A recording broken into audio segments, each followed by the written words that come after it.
It was a hot summer night, with the heat still on as darkness fell. Our heroine was returning home after a short walk as usual. The only difference was that she happened to be reborn in the novella and met the protagonist. When the boys arrived at the door, it was opened by some young man, and he said that he had heard that His Highness Siegfried was due to arrive with his carriage, but didn't expect him to come with his sister. The young man replied that they had been ambushed, and he would explain everything a little later. A few hours earlier, our heroine was walking down the street and thinking about the fact that it was unbearably hot. Suddenly, some young man bumped into her, and she exclaimed who he was, whether he was looking around at all, why he had eyes. The shoulder he had grazed was aching badly. She then examined him from head to toe and noted that the lad was rather thin in appearance, but was actually very strong. The young man said that he had absolutely no time for this and let her move away from him. But the girl stopped him abruptly and thought to herself that she couldn't let him just walk away until he apologized to her for almost knocking her off her feet. The young man became indignant and asked if she hadn't heard him tell her to step aside. Our heroine exclaimed that she would not go that way and let him repeat after her, after which she shouted, "Please forgive my rudeness." The stranger was very surprised by her demand. The girl explained that she tried to say that he was very rude to her and should apologize, but suddenly some men appeared behind his back and shouted that he should be caught. The stranger hissed that this was exactly why he was asking her to get out of the way. Our heroine began to realize that he was being chased, but decided to clarify the matter just in case. The guy irritatedly asked that she could not see why she was asking. The girl immediately noted that he really looked very worried.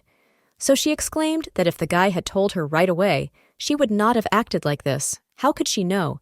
He told her only that he did not have time. The young man muttered to her to run away as soon as possible. The girl asked what about him. She couldn't leave him in a situation like this. Suddenly, she was grabbed by one of the intruders and said that she had a pretty face and he liked them. They would take her as soon as they had sorted out their target. Suddenly, the girl with all her might hit him in the jaw with her fist, and the friends who were watching this grabbed their heads. Then ran up to him and began to ask how she dared to hit their older brother. The girl replied that just felt the danger and the fist itself did it. The stranger repeated that she should run away now and call the guards on the way. Our heroine exclaimed, "And what if she does not run?" The guy irritably replied, "That is it some kind of joke for her." The maiden added that she just cannot leave him alone. She then wondered if she should try to work things out, after which she immediately started beating up her attackers. After she scattered all the guys, the young man asked who she even was. The girl shouted whether he was taught to be polite, to say thank you and please. She realized that no, when he hit her, and did not even apologize. After that, she turned her attention to the fact that he was just ignoring her, then grabbed him by the neck and asked him what he would do if she was injured while he was defending her and how he was even going to repay the rescue. When the guy asked what she was even doing, our heroine replied that she was holding him in case he decided to run away, after which she questioned why she was even wandering around alone at night. The stranger noted that, judging by the way she was acting, her shoulder was already perfectly fine. She pushed him away and told him not to get so close to her and to stop staring at her. When the boy thanked her, she thought to herself that even though he didn't know how to apologize, he had at least said thank you, and the guy was so handsome that it took her breath away. While she was thinking about why her heart was beating so fast, the stranger said he wanted to ask her something. He then asked if she knew where Ella Fritz's house was. Our heroine replied that she knew perfectly well, because it was her home. The damsel thought to herself that how come this fellow was a guest in their house. The servant resented Lady Ariel walking so late at night alone again. These walks could end badly, and then what would he say to the Count? In fact, who was it that came with her? But the girl passed by and asked the stranger to be patient a little, as now they would go into the house and he would get the necessary treatment. The young man didn't understand why the lady was talking to him like that, and remembered the words of the Count, who said to remember how the guy looked to be polite to him. Ariel should supposedly know who he is or not. On the way out, our heroine asked what happened to him before they met, since he has such a sickly look. When his brother opened the door, he was very surprised that his sister had come home with His Highness Siegfried.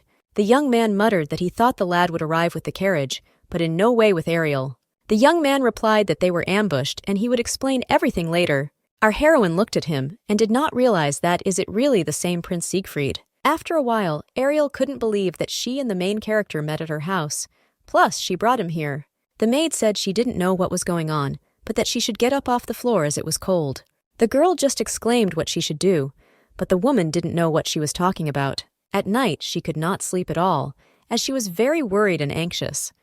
No matter how our heroine tried, she could not even approximately remember the plot of the novel. In fact, she couldn't even remember the details of the works she had read a couple weeks ago, let alone books from her past life. Ariel doesn't know if that's a good thing or a bad thing, but she did remember some things quite clearly, namely the story of Siegfried, maybe because of the way he looks. It was said that the first emperor had been divinely blessed and had incredible power. He had different abilities, and it was passed down from generation to generation. But as time passed, the emperor's blood, which flowed in the veins of his descendants, became weaker, and the power began to fade. After some time in the ruling family was born a child with violet eyes. Such were only the first emperor, and Siegfried is the main character of this work. Aisa, his older brother, born of a concubine, sees him as a nuisance. Being the son of the empress, Siegfried is the direct heir to the throne. He also has an ability that no one else in his family possesses. This is why the aristocrats are divided into two camps. The crown prince has not yet proved himself, so they try to deprive him of the title, which some of them very much condemn, and others support the guy in the question of succession to the throne. But everything fundamentally changed after the death of the young empress. That day there was a fire in her palace. The part of the nobles who were loyal to her wanted to investigate her death, but the emperor did not give it any importance. It was as if he was waiting to hand over the throne to Aisa's mother. Siegfried was only 10 years old at the time, and it was hard for him to bear it all. Since then, his mother's body had been resting in the county of Blanchy with the young man's maternal relatives. But nothing had changed, and no one knew the truth for sure. It was obvious that Siegfried wants to take the throne, but when he returns to the palace, there will be bloodshed. In general, in the original, our heroine will become the bride of the crown prince. The girl does not like the struggle for power, plus she did not want this engagement from the beginning. Ariel does not remember what in the plot will happen to her, but she really does not want to be dragged into all this. However, the guy was looking at her so intently. Maybe she just has a bad first impression of him. It seems that she did not give him a chance without realizing it. But our heroine saved him and even took him to his home, and the fact that she grabbed him, it's no big deal. It had been a week since their first meeting, and Ariel was still thinking about it, and she was annoyed that she hadn't seen him for a week. The only thing she'd seen in the last few days was the doctor going in and out of his room. Or maybe the girl was worrying for nothing at all, even though he didn't show up at the manor at all. Suddenly, a maid burst into the room and asked her to leave the room so she could clean up. Ariel exclaimed that she wanted to think about stuff and relax over a good book, but the maid asked her to find somewhere else to do it since she couldn't put off cleaning any longer. Closing the doors, she added that my lady should not even think of returning to her bedroom before dinner. Walking outside, the girl thought about how could there be a better place to be than in bed. Then she remembered that there was an open area behind the palace, and it was the perfect place to lie down and read a book, since hardly anyone went there. But there she saw Siegfried, examining his bruised arm and muttering that Aisa had gotten him. Our heroine wondered if he had hurt himself, but then why he was mumbling the name of his older brother. So she decided that she had come at a bad time, and it would be better to leave before he noticed her so as not to make him angry. But she couldn't leave quietly, because the young man saw her. Ariel had no choice but to smile and greet his majesty. She thought to herself that he just kept staring at her silently for some reason, but she said out loud that she thought he had hurt himself and asked him if he was all right. He replied that he was, and she had nothing to worry about. Ariel noted that she had just seen him twisting in pain, so she handed him some medicine and told him to take it at least. But Siegfried was stubborn and replied that he had told her to ignore it. The girl thought to herself that how could one respond in such a way to people who express concern? She was very ashamed of him. Looking at him, she didn't understand how the young man was going to continue training in such a state. In general, according to the plot, he will become a fencing genius and even return from the war as a hero, so it seems that there is no need to worry about him. Our heroine changed her mind about reading, as watching him was much more interesting. Looking at his absurd movements, Ariel thought to herself that after all in the novel it was written that he has no equal in fencing. What kind of skills he has now? When the girl whispered to herself that somehow he wasn't very good at it, the guy asked to clarify what she had just said. She immediately started apologizing and thought to herself that her thoughts just happened to come out loud, so it was necessary that she apologize as soon as possible. The girl mumbled that she didn't mean it and didn't mean it at all, but she clarified to herself that she didn't want him to hear. She said it quietly, and the boy had such good hearing. Suddenly, The young man replied that he was not going to accept apologies for such a thing. Our heroine apologized again and said that she heard that he was not feeling well, and she also thought that he hurt his wrist. It's no big deal to him, but if nothing is done, it can only get worse, so it's worth calling a doctor. Suddenly, Siegfried asked why she was so interested in him. Ariel replied that she wanted to ask him something before she gave her answer. In the novella, the guy is very cold, but one thing she couldn't understand. After which she asked if she had done something wrong. She and him are seeing each other for the second time in her life, but she has a feeling that he has a hostile attitude towards her. Apparently, the guy doesn't know yet that in the future she will become the crown prince's bride. The young man answered briefly, "No." The girl asked what's the matter then. The young man replied that he just doesn't like her. Our heroine asked that there is no reason for this. Siegfried replied that there is, and it is simple.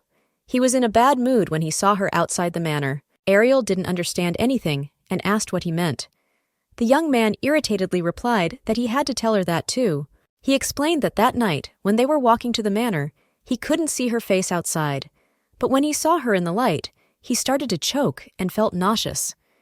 This is just a terribly unpleasant feeling, and the prince had never felt such a feeling before. Our heroine noted to herself that means it wasn't that he just felt bad then.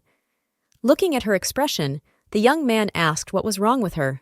The girl thought that in their first meeting, he really was not himself, but to dislike her for such a reason is very strange, and apparently the protagonist is very gifted. She exclaimed aloud that, looking at her at the moment, what does he even feel? Is he still suffocating, vomiting, very unpleasant, and she is still disgusting to him? Let him speak plainly and hide nothing. The young man replied that no, he doesn't feel that way now and everything is normal. Ariel exhaled that it probably wasn't about the original story. She was really worried, but it was much easier now. All week she had only been worrying for nothing. Suddenly the young man apologized for crashing into her then. The girl was shocked that he apologized. Afterwards she said that if you think about it that way, it was all quite understandable. He was in a difficult situation at the time, and could she ask what even happened? The young man replied that his older brother had tried to poison him, which was why he felt bad. Ariel noted that he was obviously feeling much better now that he was out and about. She thought to herself that it was unthinkable that the crown prince had tried to poison him, but Siegfried acted as if nothing supernatural had happened. The guy says he knew that sooner or later Aisa would decide to do it. Judging by the fact that it's still hard for him to even hold a wooden sword in his hands, he still hasn't fully recovered. Our heroine began to suggest at least wrapping a handkerchief around his wrist, but the young man said it wasn't necessary. The young man continued to resent it, but Ariel did it anyway. Siegfried noted that it wasn't the first time she had apparently had to do it. The girl replied that how could she belong to House Elifritz and not help handle something like this? Her brothers are knights. They often have all sorts of injuries, so this sort of thing is common for her. When she was done, the prince thanked her, and our heroine added that if he was going to be sick, he should just let her watch. When our heroine said that it was getting dark and she would go inside, the young man suddenly grabbed her arm and stopped her. After a second, Ariel exclaimed that why do it so abruptly, because she was scared. Plus, she got out a foul phrase. When the guy tried to repeat it, our heroine immediately started gibbering that it's a bad expression and you can't say that. When Siegfried asked that then why she said it, the girl did not find something to answer and said that it does not matter. After that, she could not resist and exclaimed that His Highness was very handsome. The boy replied that it was not for her to tell him that. Ariel asked if he meant that she was beautiful too, but the young man embarrassedly replied that he hadn't said that. Then he added that she was already going to walk, but our heroine insisted that he answered her normally. That very night they found out something very important, namely that she is also beautiful. The young man says he feels bad looking at her, but that's because he has no appreciation for beauty at all. Finishing getting ready, Ariel noted that it was time to go out, and she was going out for the first time in a long time. When she entered the tavern, she shouted that she was fine as usual, and then it hit her that she had forgotten her purse at home. The girl apologized and asked if she could borrow it. The owner replied that our heroine works for the count, so she will definitely give the money. Suddenly, a young man came up to her, put a bag of money on the table, and said that he would pay for her. Ariel clarified that she could drink whatever she wanted. The young man replied that, of course. Let her order whatever she wants, but on one condition. The guy really wants to talk to someone, whether she will keep him company. Chalking, our heroine asked what his name was. The stranger replied that Kyrian Epalchion and asked the same in return. The girl at first blurted out that Ariel, but quickly regretted and said Ella. She then noted that the young man was clearly not from around here. He asked how Ella had guessed. The girl replied that because of the accent. The young man said that as he realized that the new acquaintance works at the Count's estate as a maid. Ariel replied that yes, the young mistress is so strict that he can't even imagine. It is very difficult to follow her orders. Kyrian said that he heard about her being very beautiful just like her. Our heroine replied that she doesn't know about beautiful, but she's definitely not nasty. Epalchion added that he had heard something. Recently, the Count's estate has received a very status guest. The girl noted to herself that he was digging too deep and why he would even want this information.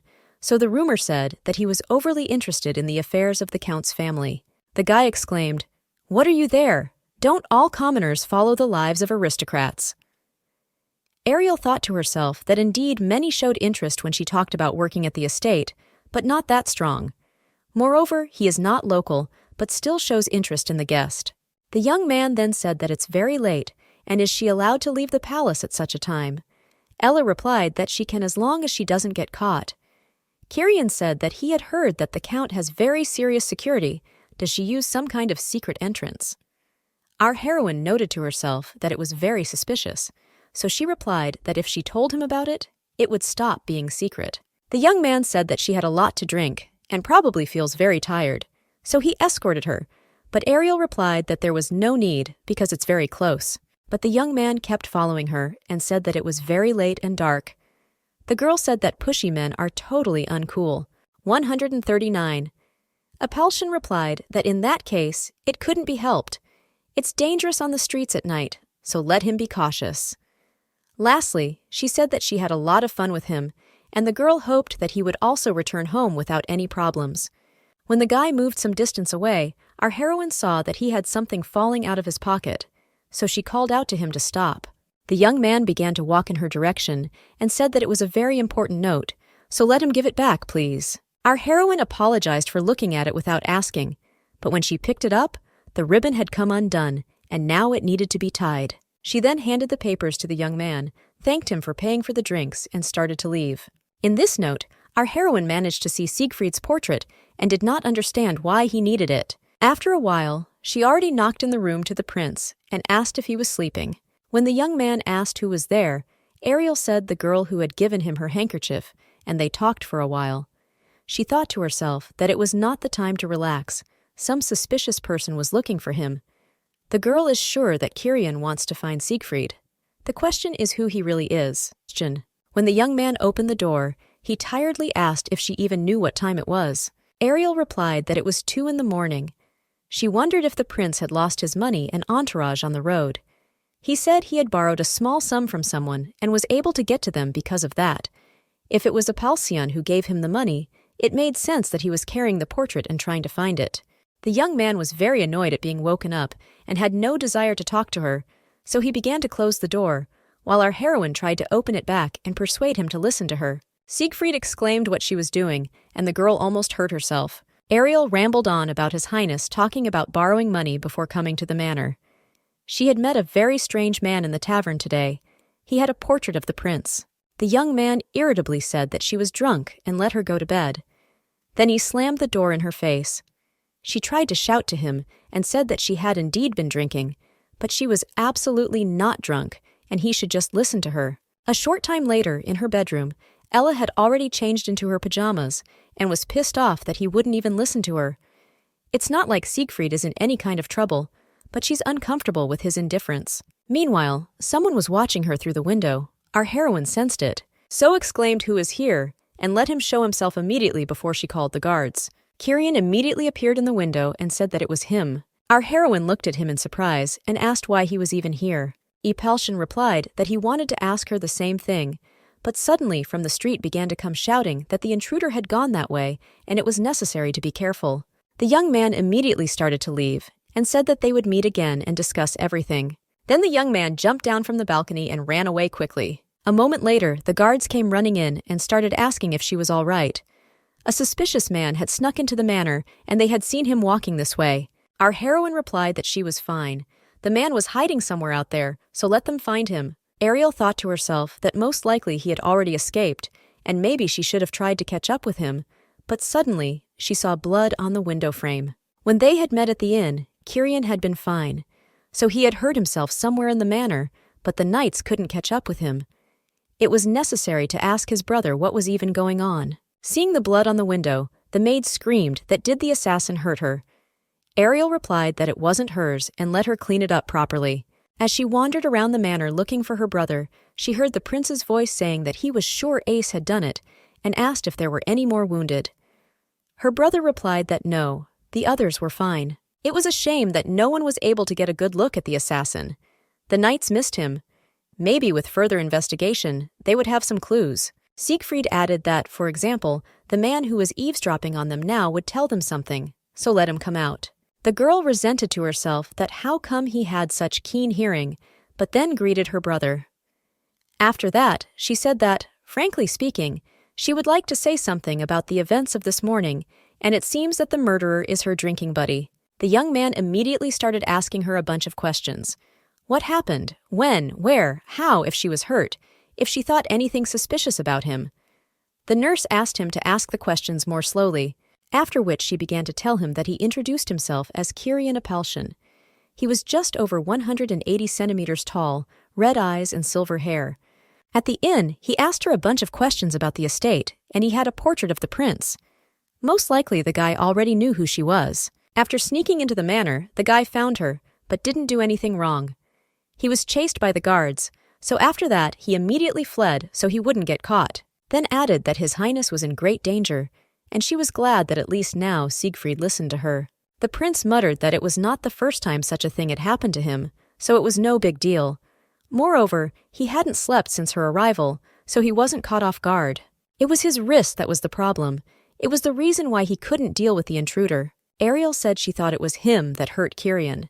In that case, only his older brother could have sent the assassin.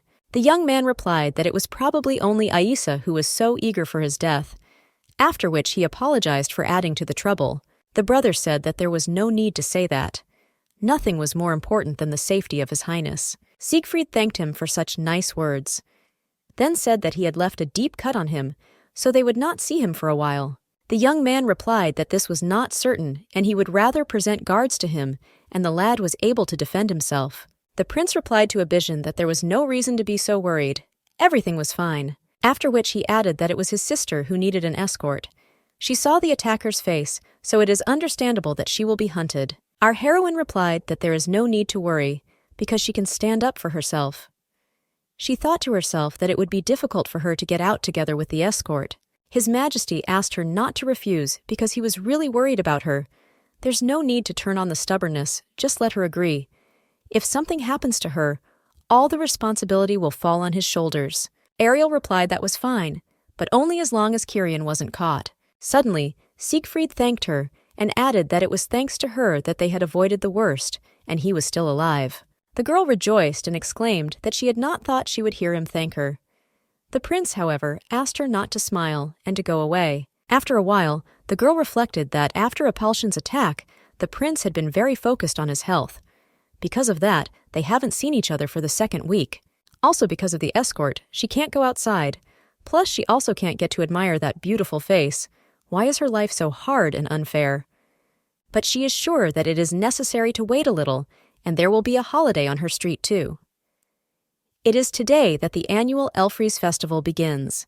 It will feature a hunt for mythical sirens, so everyone drinks and eats well. She will definitely be able to cheer herself up there. When her younger brother Miliad stopped by, our heroine asked why he came. Did he spend all his money on games again? The young man snorted and replied that if today is a loss, tomorrow will definitely be a win. Ariel ignored this and asked if the dress for the festival was ready.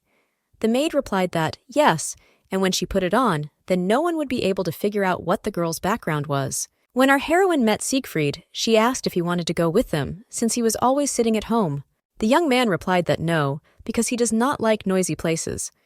Our heroine noted to herself that it was hard to imagine him enjoying the atmosphere of the festival with such an indifferent expression. The older brother also said that he has a lot of work to do, so he strikes out. Ariel exclaimed that she would find other handsome men in that case. Since no one wants to, she'll have to go alone. There's nothing she can do about it. Her younger brother asked if she had forgotten that countesses don't go to such events. The girl replied that poor words were not given to the poor. Abishin said that they were going to the festival as representatives of their family, not to have fun. Ariel exclaimed that it turns out they won't even get to enjoy the festival.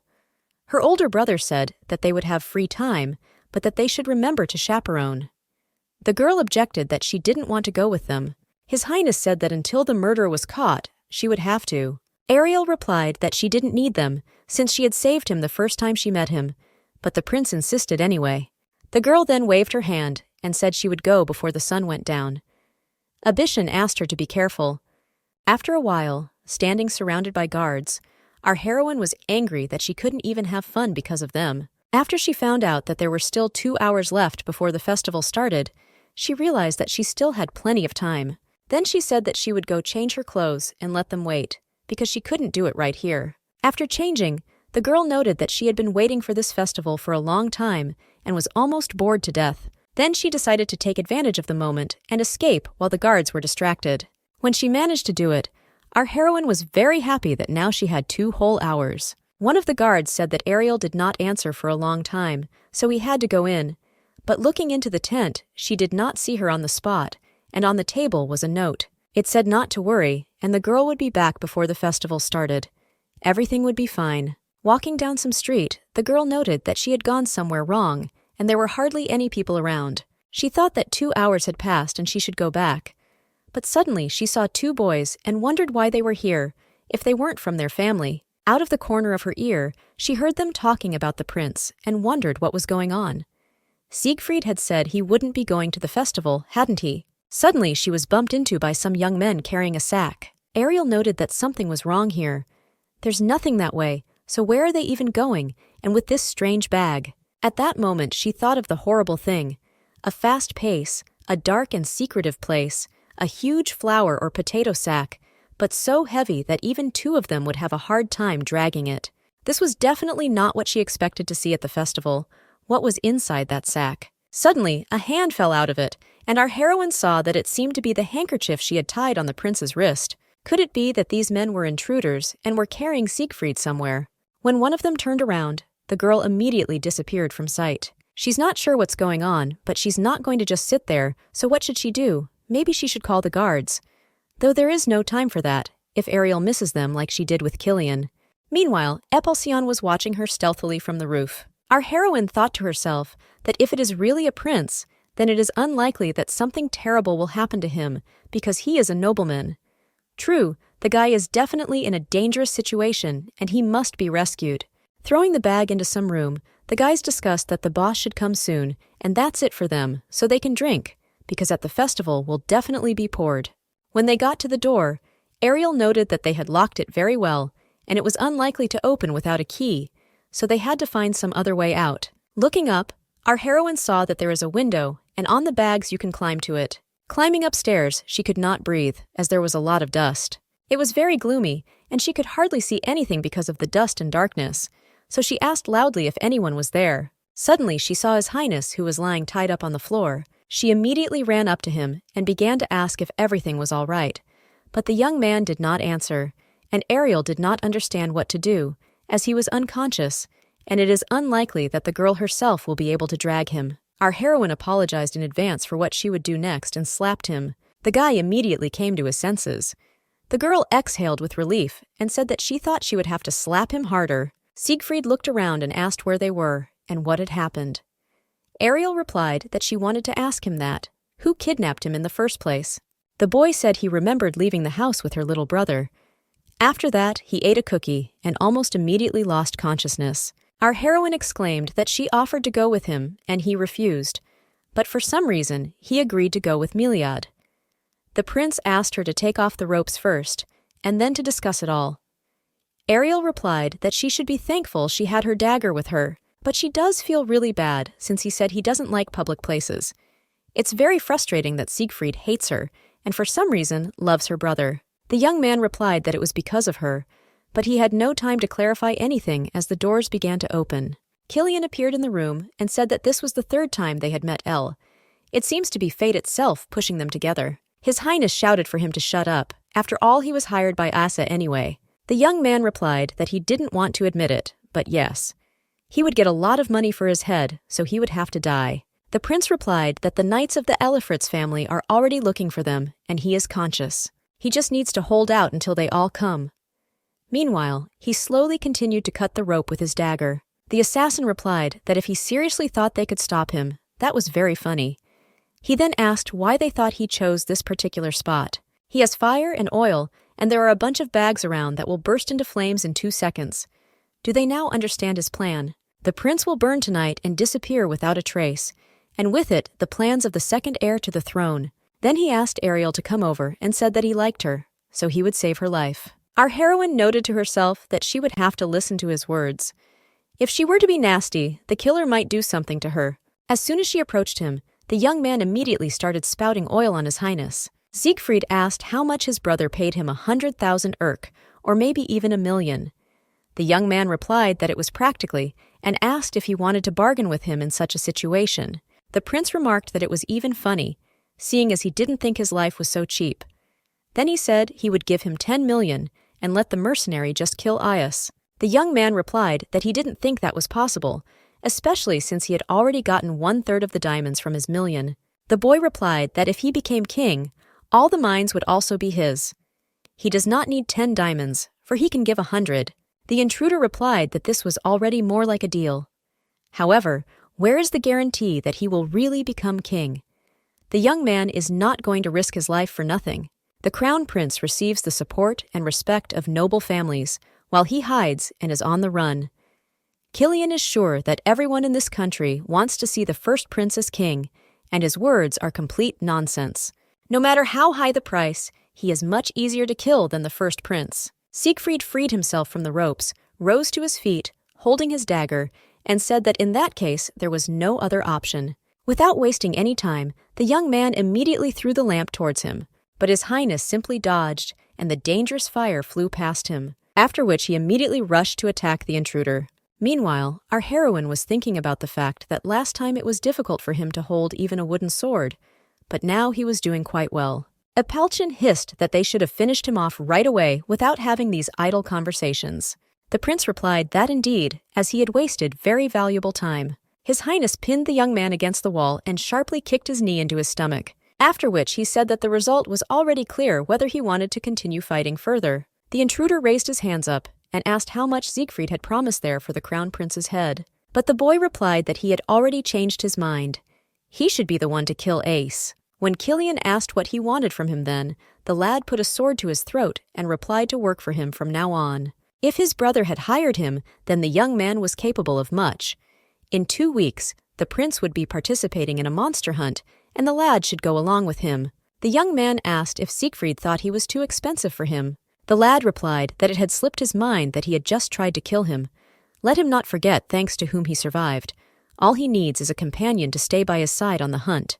Our heroine approached him and said she was glad the young man was all right. His highness handed her the dagger and said that it came in handy. He then asked if she always carried it with her. The girl replied that only when she goes out for a walk out of boredom. Ariel usually hides it under layers of dress. Does the guy want her to teach him? The young man replied that he didn't, since he doesn't wear them. When they went outside, Miliad immediately ran up to him and apologized for daring to let him out of his sight. He had searched the whole village and couldn't find him and thought something terrible had happened. The prince replied that it was fine and let him get up. Paying attention to Siegfried's soiled clothes, the younger brother of our heroine asked what happened. The young man replied that nothing had happened. Then he looked at his sister and noted that her clothes were dirty too. He then asked why she was with his highness. Ariel couldn't immediately think of what to answer. The young man realized from her facial expression that this explanation did not come easily to her. Ariel mumbled that she had just met the prince by chance and was showing him things at the festival, and her clothes could be changed, so it was no big deal. The younger brother thought it all strange and suspected something wrong. The girl immediately started shoving them in the direction of the festival and saying that it would be over soon. Miliad objected that they needed to change their clothes first, but the prince replied that they didn't need to, and he was just dust chickening out. After a while, Ariel did change and said that even though they were running late, they could have time to have a good time. When the boy asked why, she said that it was a festival, so they should eat and laugh. The boy replied that there was no need. She already understood the atmosphere of festivals. Ariel objected that with her little brother it could hardly get it right. The festival should definitely be memorable for him. When the prince asked if she was not afraid, because they might try to kill him again, our heroine replied that he had already dealt with one murderer, and she believed that if anything, Siegfried would win again. But the young man insisted that he didn't think all of Isa's mercenaries would be so foolish. Suddenly, he wouldn't be able to pull it off, and she would get hurt. Ariel didn't bother to answer that, and said she had one question. He wanted to go to the festival with her anyway, but he was just waiting until the welcome intro was over, wasn't he? The young man took her hand away from his face and exclaimed, "No." The girl asked, "What do you mean no? After all, the guy definitely wanted to go." Is he ashamed that she recognized his true feelings? She was more scared that if he was alone, he could definitely be attacked. Maybe they'll take him to some deserted place again, and she's definitely not going to sit idly by. So stop thinking about things like that and just relax and have fun. After a while, they were already walking together and eating all sorts of buns and cookies. Our heroine looked at all kinds of jewelry because they were just great. But at one point, they were making their way through the crowd, and it turned out that they got separated. So in order that this would not happen again, the girl offered to take her hand. Siegfried exclaimed that how could she take the hand of a strange man? Ariel replied that she wasn't thrilled either, but that they could get lost. In order not to become completely awkward, the girl took his wrist, and the guys went on their way. On the way, our heroine suggested going to see a puppet theater. There were 2 puppet characters on the stage, which were controlled with ropes. His Highness looked at it with his mouth open with surprise. Our heroine noted that he was like a small child. After a while, the prince thanked her for helping him. When Ariel asked what he meant, the guy replied that she had saved him and did not tell her younger brother about what had happened. The girl replied that it seemed to her that he wanted that, but why hide it all she didn't understand. The young man replied that he did not want to make her family worry. Anyway, he would soon leave. This was hardly the last run-in of his life. He doesn't want to put them in danger after all. She could also get hurt because of him. So she'd better stay away from him. Our heroine asks if he realizes that if she hadn't found him, what exactly could have happened? If he is having a hard time and needs help, then let him just ask. At this point, the most important thing is to survive, and then already protect those around him. You need to rely on others more in times of need. And anyway, she's a lady from the Illifrit's family, and she's not going to just stand by quietly when something like this is going on around her. So let her not be afraid to get help. If the young man is having a hard time, then let him just tell her. Whatever happens, together they can overcome anything. And anyway, the boy is only 15 years old, which means he needs adult help. Siegfried got angry and replied that there was no need to pretend to be too adult, then clarified if that meant that she would always help him if he was in danger. Ariel replied that of course she wouldn't run away, but would come to his aid. She thought to herself that this was so that he could escape from Aias and become the ruler of this country. The young man asked what she wanted for her help. Our heroine replied that she hadn't thought about it yet, but maybe 10 million elks. After a while, the girl was directing her room and thinking that it had been a hard day, but for many, it had also brought pleasure. Suddenly, her younger brother popped out in front of her and exclaimed that here they were meeting. The young man started running around her and wailed that she was even more beautiful today than usual. Ariel interrupted him and asked him to speak, matter-of-factly. Miliad asked if she knew from Baron Helix. It seemed they had met him before. The girl replied that she knew, as they were 2 boots to the pair in the money games. The brother clarified if she would like to meet him. Our heroine replied that no, why would she do that? Did he really decide to cover his debt in exchange for a date with her? When the young man replied that yes, Ariel swung around to punch him, but the guy immediately started asking her to use her words instead of her hands. The girl screamed that how is he not even ashamed to use his sister in such a way? Miliad asked her to calm down and told her that he just wanted her to go on at least one date before she got old. Ariel exclaimed that since when is Baron Helix a man since he is 3 years younger than her? Her brother objected that they could be engaged. Our heroine replied that it was impossible, as she already liked someone else. She thought to herself that it was necessary to be more careful so that he would not realize anything. Her younger brother exclaimed who he was, if she had met a handsome and rich man who was over 6 feet tall. Ariel cryptically replied that it was a secret. While Miliad was trying to ask her who he was, Siegfried appeared in the room. At the sight of his highness, the girl exclaimed that he had come. The young man immediately shouted that he knew there was something between them. Since they were both dirty, they were obviously doing something indecent in there. Ariel replied that she was going to let him not even think about dragging her into any messes anyway. Her brother countered that she should be ashamed of herself. He was the same age as him and 15 years old. When Siegfried gently asked what was going on, the boy shouted that he had fallen in love with his sister, after which he said that even if they were in a relationship, he had already arranged with the Baron for them to meet. He needed to pay his debt. Milia didn't want to go that far, but he couldn't pay that amount himself. Ariel thought to herself that she really hoped he wasn't going to help her youngest. The young man asked that didn't the boy think that he should pay off his debt himself. The young man immediately replied that he was right and started to walk away. After he left the room, our heroine said that she made it up to get him off her back. Let him not make up anything for himself. The girl doesn't love him, so it's okay. When the guy replied that he didn't think anything of the sort, Ariel said that was fine, because he wasn't her type at all. His Highness was taken aback by this response, and shouted that she was actually completely not his type either. Siegfried continued to stay at Elifrit's manor in order to increase his influence and get rid of Ice's influence. But the young man still ignored her for some reason, and she had not even seen his face for many days. She tried to approach him and say hello, but he just turned around and walked away. Ariel thought about the fact that all the same explained to him that he is not her type, but the guy continues to avoid her in order to avoid various rumors. What's the point of it all? Because it's not true. One day on the street, she saw her older brother and the prince practicing fencing. The girl could not resist and exclaimed that it was so hot outside and why they were doing it now. Abyssian answered that it was necessary to prepare for hunting. Our heroine stated that it means that His Highness will also take part in it. When the young man answered that yes, Ariel said that she began to exist for him again, and all this time he pretended as if the girl was nothing. Her brother said that since she was going to participate too, why didn't she practice? Let her take the sword, otherwise she would lose all her skills. Our heroine replied that even though the heat is unbelievable, plus the clothes are uncomfortable, but okay. Siegfried was dumbfounded and asked if she was also going hunting. The Abyssinian replied that of course she was stronger than any knight in their guard. The young man replied that was understandable and offered to test her skills in that case.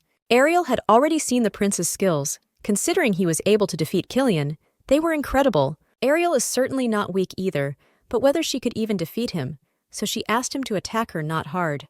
The young man replied that there is no need to worry, because he wants to do the fight, not kill her.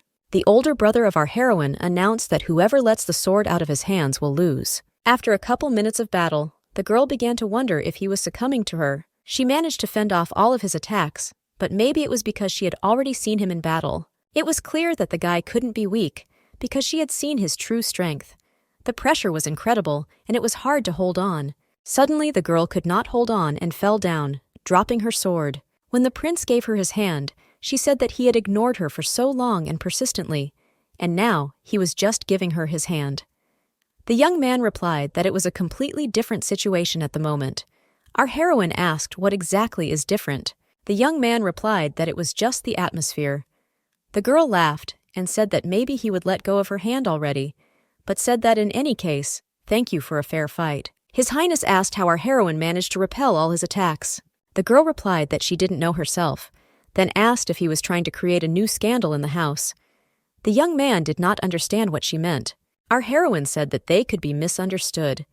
After all, they are not dating, and why ask such questions?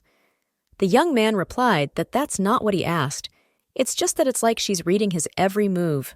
Ariel replied that was fine. She said she didn't feel anything like that about him. The young man said she keeps saying that. Why? The girl replied that she just does and let him forget about it. They are not dating. She doesn't love him. There is only one answer to everything. No. When she was about to go on about her business, the guy took her hand and asked her not to leave. The older brother realized that he was an extra and said that he suddenly had a lot of things to do. His Highness looked at her and asked who was her type then. Our heroine noted to herself that she had just said that and didn't understand why he was reacting that way. Ariel asked if the young man had fallen in love with her. Siegfried replied that there was no need to think anything like that. He just wants to know the tastes of his subjects. The girl began to explain that a handsome man with a height of 1.90 m and above, very rich and intelligent, so that there is no tummy, all trim. He should take care of her, love and help her. The guy noted that this is very detailed and let her not think anything like that. He was just curious. Our heroine replied that it was good, and in principle she did not think anything. Unexpectedly, the young man said that she constantly spoils his mood with her words. When Ariel asked why, the guy just turned around and left without putting anything to answer. The girl wondered if she had crossed the line. You could clearly see he was offended. When traveling, all the nobles from the south stopped in Elifritz for 2 days.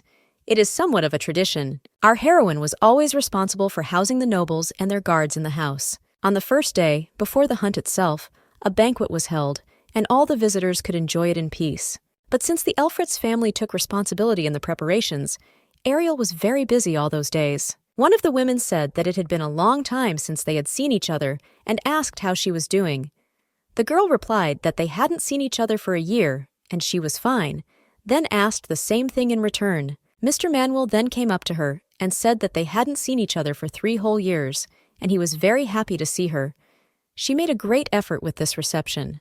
His Highness came downstairs and stood alone in the sidelines. Our heroine glared at him and thought to herself that he is just an incredible, handsome man. After a while, Ariel said that it was time to finish and we can talk tomorrow. The young man replied that of course, because he was really tired. The girl said that she had put him in a great room, so let him go to rest soon. The boy said lastly that if she was not busy during the day, they could take a walk together. Suddenly, Siegfried ran into him and said that it turned out to be an accident, as there was very little space. After which he apologized. When Manuel began to clarify again about the meeting tomorrow, the young man hissed that he was not going to leave. But the guy didn't hear that and continued to ask her out. The young man kicked him in the back with all his might and exclaimed that the hall was very slippery. The guest said that if he ever accidentally slipped like that again, he would have all his bones broken. The prince parried that it was not easy to break them. Ariel thought to herself that he was doing all this on purpose. Siegfried pointed to the doors and said it was getting late, so good night. He could hold the doors for him if it was hard for him to walk. The young man replied that he didn't need to and quickly started walking away. Then His Highness turned to our heroine and said that he did not look like her ideal. The girl replied that she did not think of him in that sense. The lad added that, and he did think of her. Ariel looked at him carefully and asked if he had been drinking. The young man replied that he hadn't, but it was obvious by him. So she said she could see why he was acting so strangely. He's still underage, who poured it for him in the first place. When the young man replied that he was her younger brother, Ariel exclaimed that she was going to kill him, but the boy grabbed her by the dress and asked her not to leave. After that, he said that the man was not what she wanted. Our heroine replied that he had already told her that. Then she added that he was not her type at all, and she did not even think about him in this respect. Siegfried replied that that was fine. Then he wondered why he was so tired. Ariel replied that it was because he had been drinking. Suddenly the young man said that when he saw her with Manuel, he just got mad, so let her not get close to him. Our heroine asked why, after all, she and he have been friends since childhood. His Highness started to say that he was hers, but suddenly began to fall sideways and fall asleep. The next day, Abishan was having drinks with his guests and said that he hoped they would finish faster this year. He also mentioned that not many aristocrats had visited them last year. The man replied that they then had to stay and look after the affairs of the province. One of the women stated that he just decided to flash himself in front of His Highness. Our heroine listened to all this and thought to herself that all the newcomers are just very annoying. Then she looked at Siegfried and wondered how he was feeling. Yesterday he got so drunk that he had to be dragged to his room. By the way, he had become very friendly with her family during his stay at the manor. That's right, because he needs to make connections. Yes, and in general, the young man is a very interesting and intelligent young man. She doesn't think it would be bad to be friends with him. He could be like a younger brother to her. Suddenly, she noticed that the young man just kept his eyes on her. Then she started to get angry that why was he staring at her like that, and now he just turned away. The guy sitting next to her said that the food at the reception was excellent and asked if she had prepared it herself. Ariel replied that she hadn't and that the cooks had done it. The young man said that she had done the menu. The girl replied that yes, he had guessed. Then the young man introduced himself as the Count of Fairs and asked if she wanted to go for a walk with him. Our heroine answered that she did not mind, and they immediately went to the street. His Highness did not like it very much, and he looked at them stealthily. Suddenly, the Count said that he had heard that she had turned 20 last spring, and that it was just fate. Then he got down on one knee and offered to marry him. Our heroine was taken aback, because it happened so suddenly. On top of that, they are complete strangers. The young man said that maybe it was a sudden decision for her, but not for him. He had been waiting for this moment for a very long time, after which he asked if he could kiss her hand. Ariel thought to herself why she didn't say no right away. Out loud, she asked him if he had heard about her ideal type of man. The young man replied that he had, but that he thought she would change her mind if she talked to her. The entire South knew of her standard of beauty for a future husband and groom.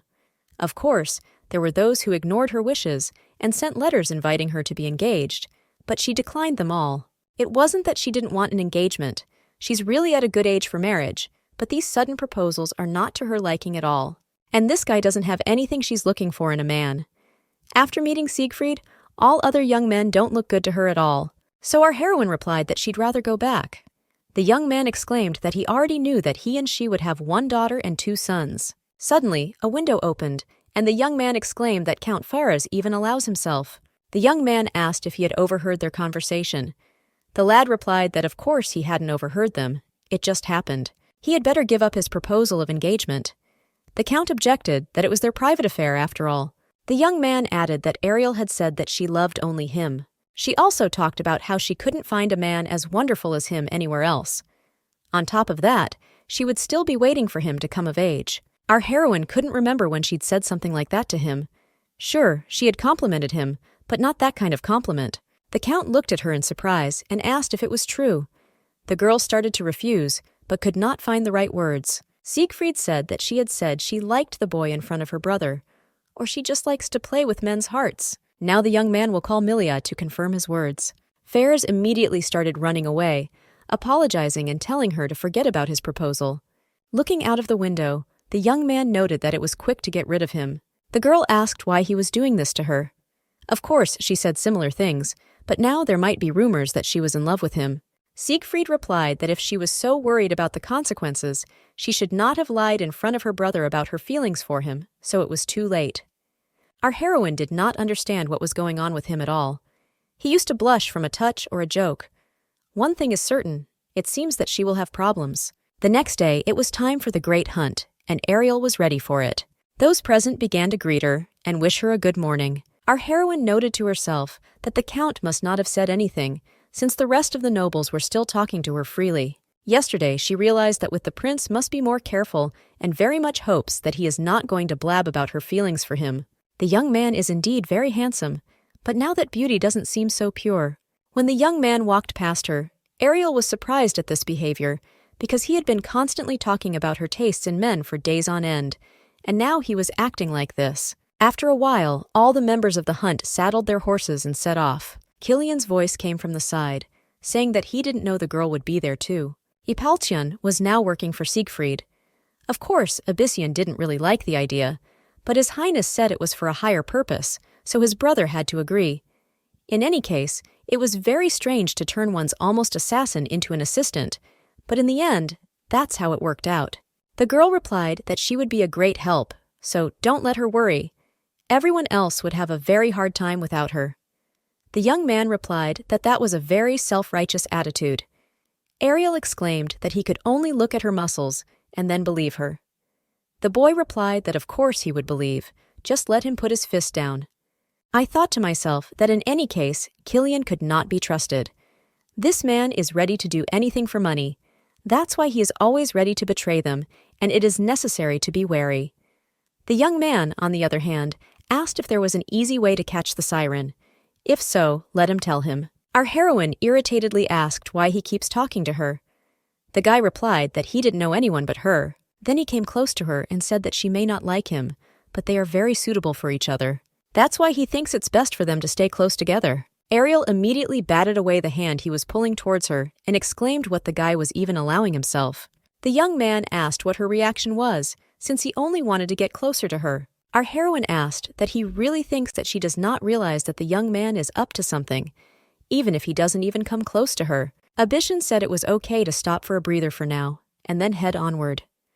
There was only 1 day left to the village of Korta, and from there it would be a short distance to their goal. The girl noted to herself that she missed their locals and the grapes very much. In fact, she had agreed to participate in the hunt for one reason: to eat the famous grapes of the village of Court. It is very delicate and pleasant to taste, and also produced in small quantities, so it is very prized. After her first monster hunt, she was treated to one in the village, so now she always waits for that moment. The older brother started inviting our heroine to eat all together. The girl replied that she would like to eat alone in a quiet place. She thought to herself that she would rather die than be near Siegfried. When she saw some guys in the distance, she decided that she would go to them. It was crowded, but there was room for her. She approached them, greeted them, and asked them if they liked everything. The young men replied that everything was fine and clarified what was wrong. Ariel pulled out her basket of food and said she wanted to ask if she could join their meal.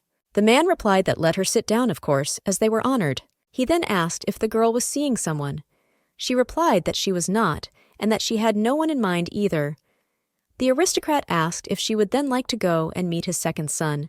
They should be perfect for each other. The young man asked if he really thought a man with the title of Earl would be suitable for a lady. He then asked if she might want to have dinner with him. Ariel replied that she didn't think she had time for that. In the south, the Elifritz family has the most influence and power. Since she is the only daughter, many young aristocrats try to court her, but she is not interested in them and only gets annoyed. Killian, who was sitting nearby, said that the girl said that she did not want to have anything to do with him, and now she came. Our heroine objected that it wasn't because of him that she was there. The young man asked if she felt the stares directed in that direction. Ariel replied that she does and let him be quiet already. Fortunately, because Apelchen was with her all the time, then some of the aristocrats never dared to approach her. It felt as if Killian was something of a shield for her. On the way, the boy asked her again if she knew how easy it was to kill a siren, because Ariel had never answered him before. Our heroine said that it was necessary to just stab them in the heart, and added that it was enough to start conversations with her. Stopping at some settlement, everyone was told that they could take off their luggage and rest, and they would move out tomorrow morning. Our heroine was glad that she could finally sleep in a comfortable bed. Suddenly, a boy came up to her and asked to go with him. When the girl asked why, the kid replied that he said not to talk. Looking ahead, our heroine saw the Count and realized that it was he who was calling her, after which she asked him to tell her that she did not see the point of going there. But just a moment later, the boy began to run back in her direction. The girl was outraged by such insolence, because after her refusal, they still continued to beg her to do it. When the boy approached her again, Ariel asked if His Highness was calling her. The boy replied that he was. When Killian laughed, our heroine asked if he was having so much fun. Then she turned to the boy and said that he should come to the right place in an hour. She thought to herself that today they should talk and clarify everything that was going on. After a while, she asked him why he was acting like this. The young man asked in surprise what he had already done wrong. It was she who asked him to come here, and everyone knows about it. Our heroine could not stand it and shouted that please let him explain why he is doing all this. The guy asked what her connection is with Killian. Are they friends, or what, if so, since when, and what's even going on between them? He sees her for the first time since that day, and they spend time together all the time. Ariel replied that she was sorry, but nothing happened between her and Apelchen. She then added that at his age, the prince might be attracted to older girls. She's very pretty and stands out a lot, and he may have caught a slight crush, but he shouldn't act like that. First of all, because she doesn't like it. She doesn't like the young man and repeated it several times to make sure he understood. Ariel didn't realize what had become of his facial expression. The girl hadn't said anything wrong, and he was acting like she was just a horrible person. Siegfried replied that he might have gone a little overboard. He wanted to make up with her all day, but she kept avoiding him. Yesterday, the young man thought that he just had to help her. Our heroine thought to herself, who even acts like that when they want to help? Ariel exclaimed that she almost fell for it. Let him not think that such a trick would work again, so stop playing around. Why does he get in every time a man approaches her? All she wants is to marry her perfect type. The guy replies that he did a good job then. The young man doesn't think he would ever be ready to see her with another man. Our heroine looked at him in surprise and stated that she really likes him. Then she asked him if His Highness wanted to propose to her. Now it is clear why he behaved like that when any of the men approached her. The prince asked if she wanted her to say it outright. The girl replied that, yes, and wanted to hear it with her own ears. If he continued to be quiet, it would look like a juvenile who was bullying someone he liked for no reason.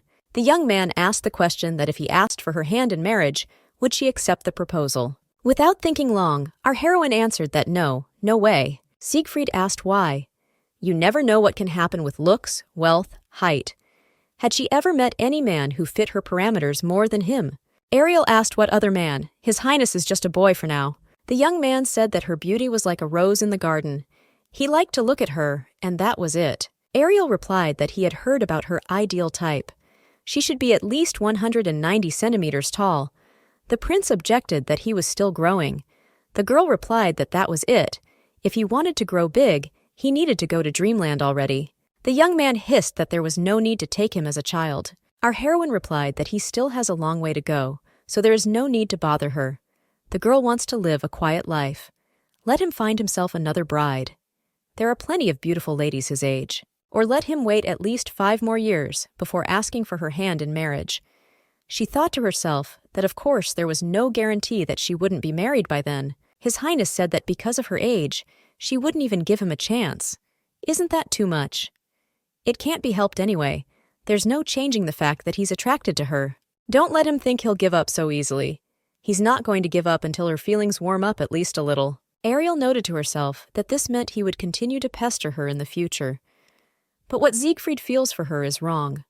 When she had managed to get so into his heart was unclear. After the monster hunt, the young man will go to the Eastern Front, and then the battle for the throne with Aisa will enter a new phase. Maybe she should resign herself to that fate for a while, since there's not much time left. If she fights with him again, she'll never see him again. Going downstairs, our heroine noted that everyone was very excited.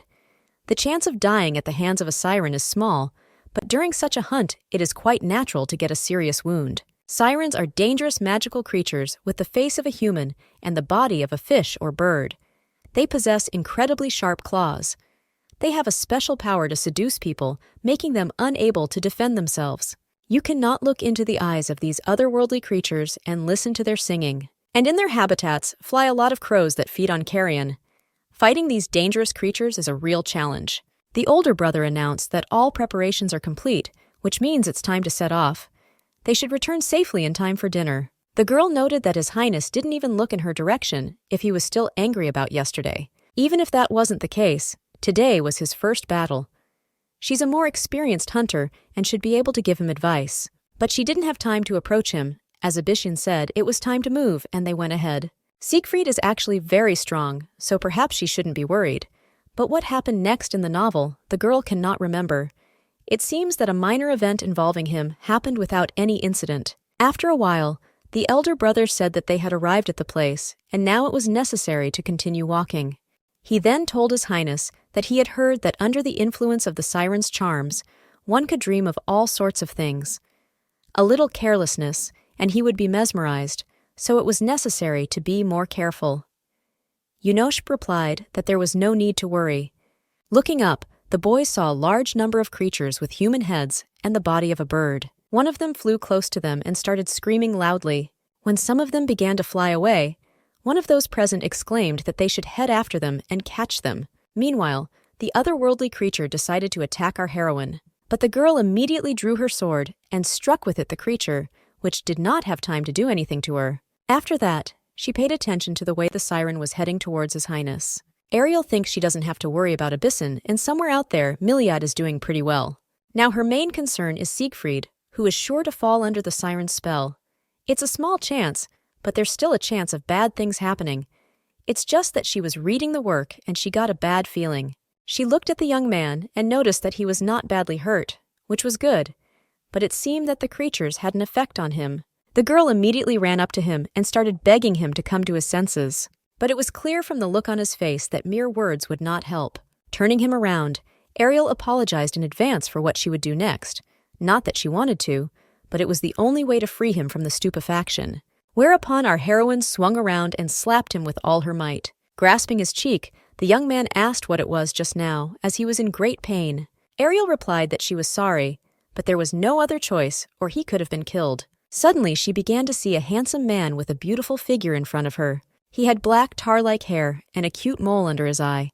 It was like a grown-up version of Siegfried. Our heroine could not understand where this beautiful creature came from and began to think she was in a delirium. When the man shouted her name loudly, she noted that he was so cool, even when he was angry. When she came to her senses, she saw His Highness rubbing her shoulders and yelling for her to wake up. Ariel realized it was all an illusion. She had rescued the young man and immediately got caught up in all those sirens. And she wanted so badly to hold that handsome boy's hand tightly and go with him to the ends of the earth. If she hadn't been shaken by his shoulders, she would have remained a prisoner of the illusion. She'd never encountered sirens while hunting. It was only worth it to relax a little, and the girl was immediately trapped in the trap of how could this happen. From now on, one must always be on guard. Looking at her, the young man said that she asked him to be careful, and she herself got caught. Our heroine replied that it was also the first time for her, and thanks to him, she had a great experience. The young man added that in any case, thanks her a lot, because she saved him again. If she hadn't been there for him, he could have gotten into a lot of trouble. Ariel replied that he shouldn't thank her so much, and that she had time to see something beautiful. Legends say that sirens show people their perfect soulmates in their illusions. But in the vision, she met a prince and wondered if she should tell him about it, but then how to look him in the eyes. The guy, on the other hand, asked what was there as he was very curious. When the girl asked who he saw, the young man replied that it was her. Ariel thought to herself that she should take her secret to the grave. The young man asked again what she had seen. The girl replied that they would talk about it later, but now it was necessary to return to the others. After that, they joined the other members of the hunt and continued the battle. After a while, our heroine saw that His Highness had interrupted a great many sirens. Perhaps he was the one who destroyed the creatures the most. Now no one can be compared to him. Their protagonist is on an unattainable level, but why does he act like a little child with her? Seeing Siegfried in his illusion was very strange. Ariel may have loved the prince in the novel, but she only thinks he's cute. So why did the adult image of the prince appear in her vision? After a while, the girl was busy dressing and asking her to be patient just a little longer, because everything was almost ready. Out of the corner of her eye, she watched Siegfried and thought that he was so absorbed in slaying the sirens that she didn't seem to have to worry about him anymore. Then she heard a loud scream, and the voice sounded rather familiar. It turned out to be the Count of Ferris, and he was having some problems. Without wasting any time, our heroine immediately launched her sword at the otherworldly creature. The young man immediately exclaimed that what a relief, because if not for the lady, it could have ended badly. Ariel noted that the wound seemed deep. It was too early to call a priest, so they would treat it. The boy replied that due to the sudden attack, he couldn't react in time and thanked her. When the girl finished bandaging, the Count stated that she could do everything. Then he added that although his height is 190 centimeters, but he knows that she likes the prince. Our heroine objected that it's not like that, and he misunderstood. The young man said that there was no need to hide it. He has not told anyone and does not plan to. The girl exclaimed that nothing connects her with the prince. That day, the guy only wanted to make a joke. Ferris replied that it seems that they are so close to the prince that such jokes are in order. Our heroine was angry to herself that nothing could change this man's mind. How long will he continue to talk like this? When someone loudly called the girl by name, the young man noted that it sounded like the voice of His Highness. Ariel hypothesized that it could be a siren, as they were very good at imitating other people's voices. The young man said in surprise that it was the first time he had heard of it. The girl thought to herself that how could anyone be so short-sighted? Then she turned back and saw Siegfried, who was shrieking loudly.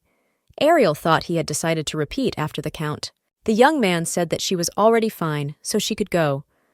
Our heroine replied that she was, because we need to call His Highness the priest.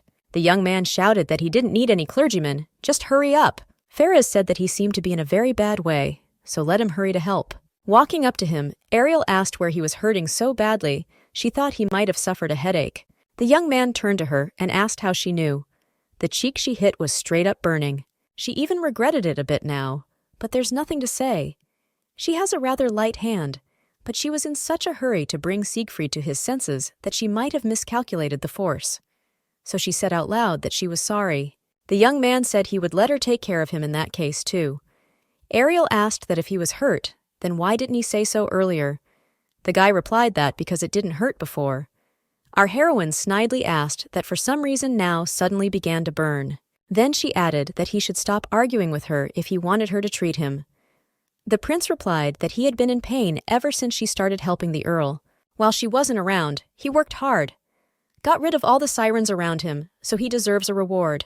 The girl asked if he had ever thought about giving rather than taking. Siegfried replied that maybe next time. When Ariel began to treat his cheek, the young man capriciously said he was cold.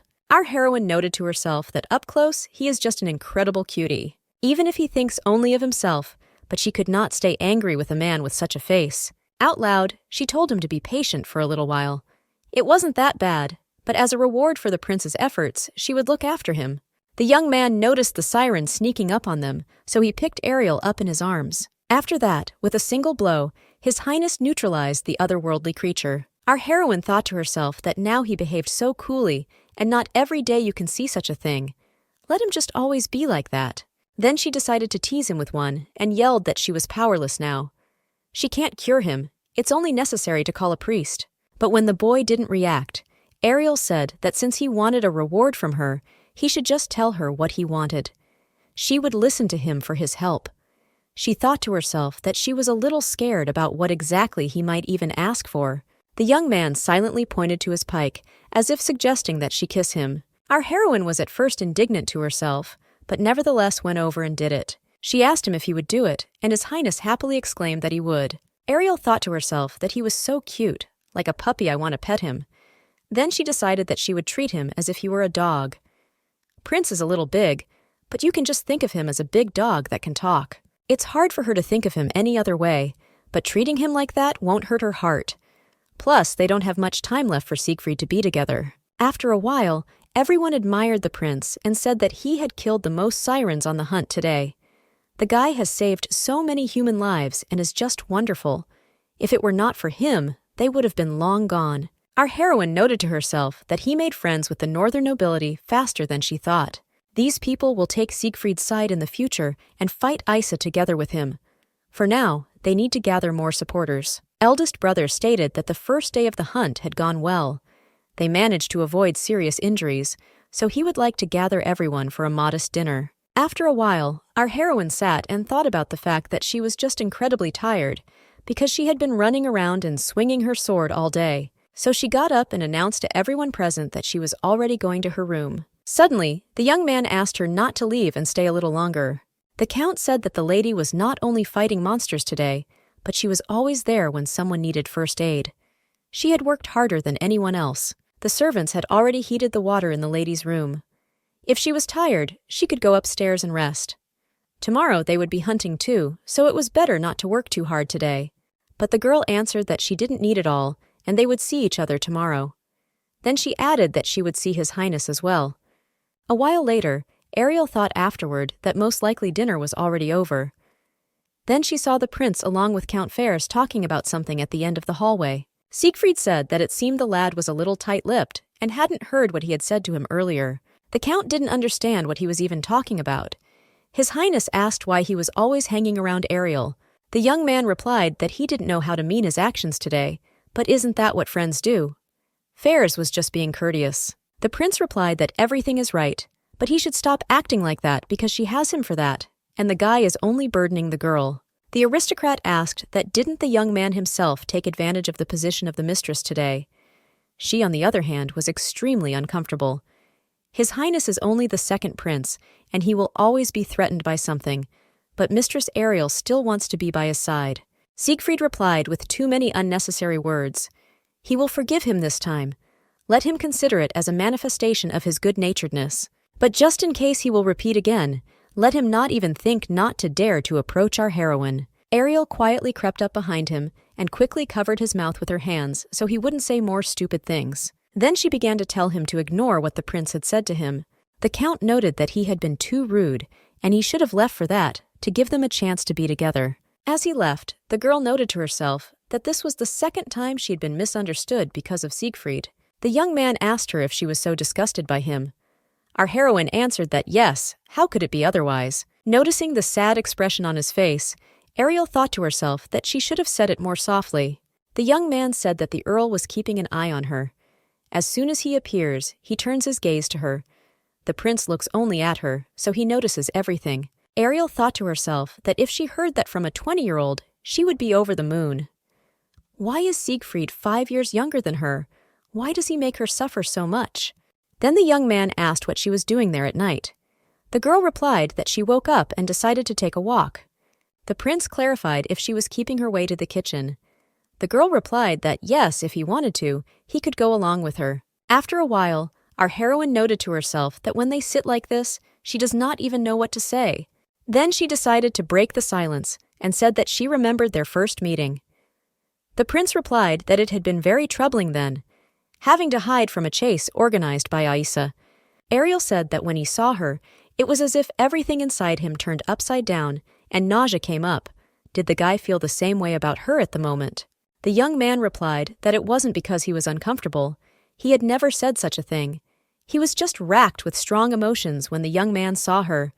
It was as if everything inside had turned upside down. He was confused, and his heart beat frantically in his chest. The prince simply could not take his eyes off her. Prince. Then he added that he wondered if they had met somewhere before. Ariel laughed and exclaimed that these phrases were so trite. Did he really fall in love with her at first sight? Since that's exactly what the guy is implying. I mean, it's so boring. His Highness gloomed and seriously asked why.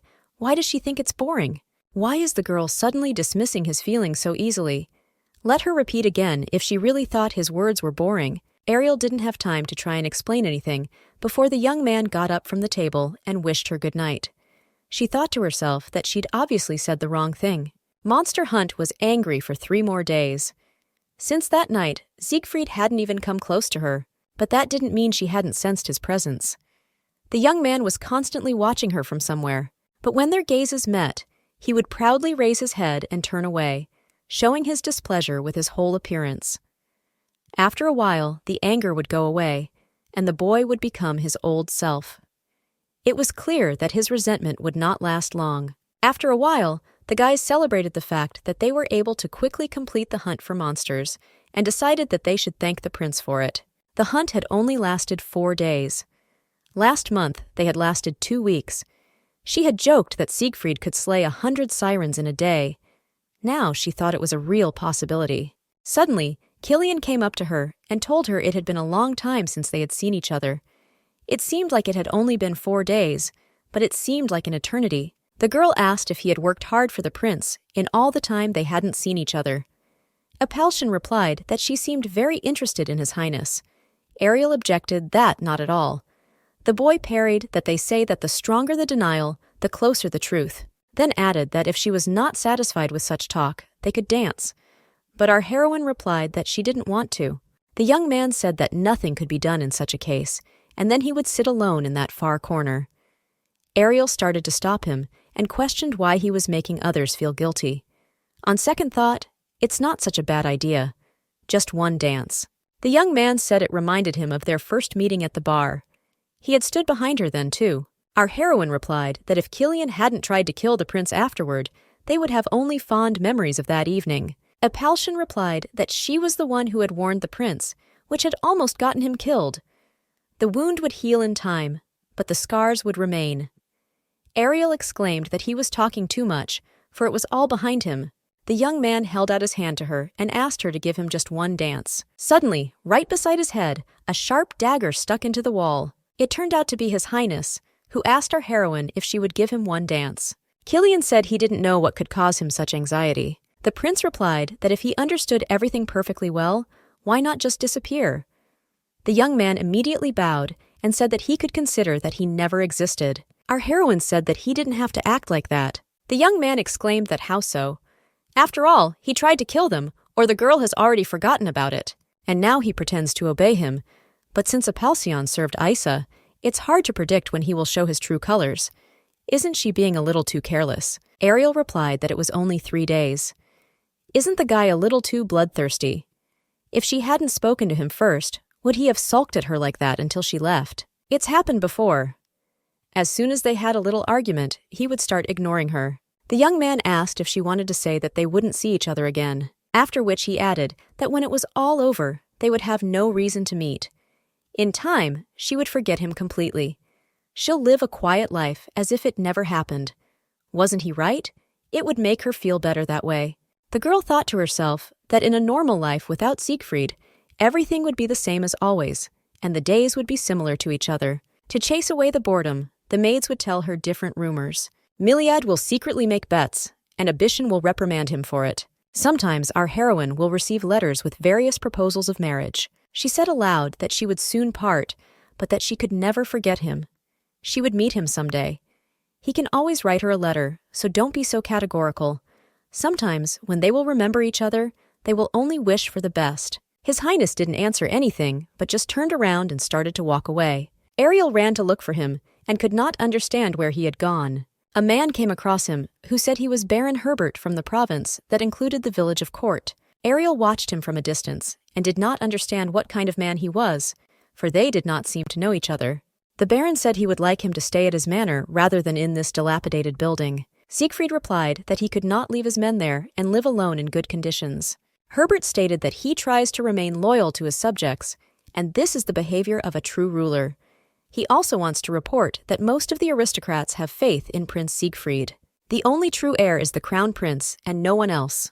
The empress passed away, and the power behind Aisa gained control of his family. A bunch of people from his brother's clan manipulated the political world, leading to discord. For the moment, chaos is brewing. But very soon, many will witness Prince Siegfried, the true heir, overthrow Aisa. They say everything will change when he lays claim to the throne. They have high hopes for him. Our heroine noted that everyone thinks so the guy does not want to discuss this topic. So openly talk about it. It's already too much. Then the man added that wanting to sincerely support him, he prepared a small gift and let the young man follow him. The boy replied that it was not necessary at all, and it seemed that he had seen everything he wanted, so he would go, but the Baron began to stop him. The young man caught the girl's shoulder, and without saying a word, just walked past. The next day, the older brother noted that Ariel was already awake. Then he added that the grapes had already been delivered from the farm, so let her go quickly. The girl was very happy, because she waited so long for this day. Our heroine was very pleased, and noted that this is a reward for her hard work. If you think of it this way, the prince left yesterday without saying a word. After talking to the aristocrat, he looked dissatisfied. So she went to him, and told him that they brought grapes from the village of Court today. Would he not like to taste it with her? But Siegfried again just passed it by and said he was fine as he was, so let him eat it himself. After a while, Ariel found him outside and asked him what he was even doing there. Sitting down next to him, our heroine said that in nature is just fine. The sun is shining, the breeze is blowing, and so calm that you want to lie down and take a nap.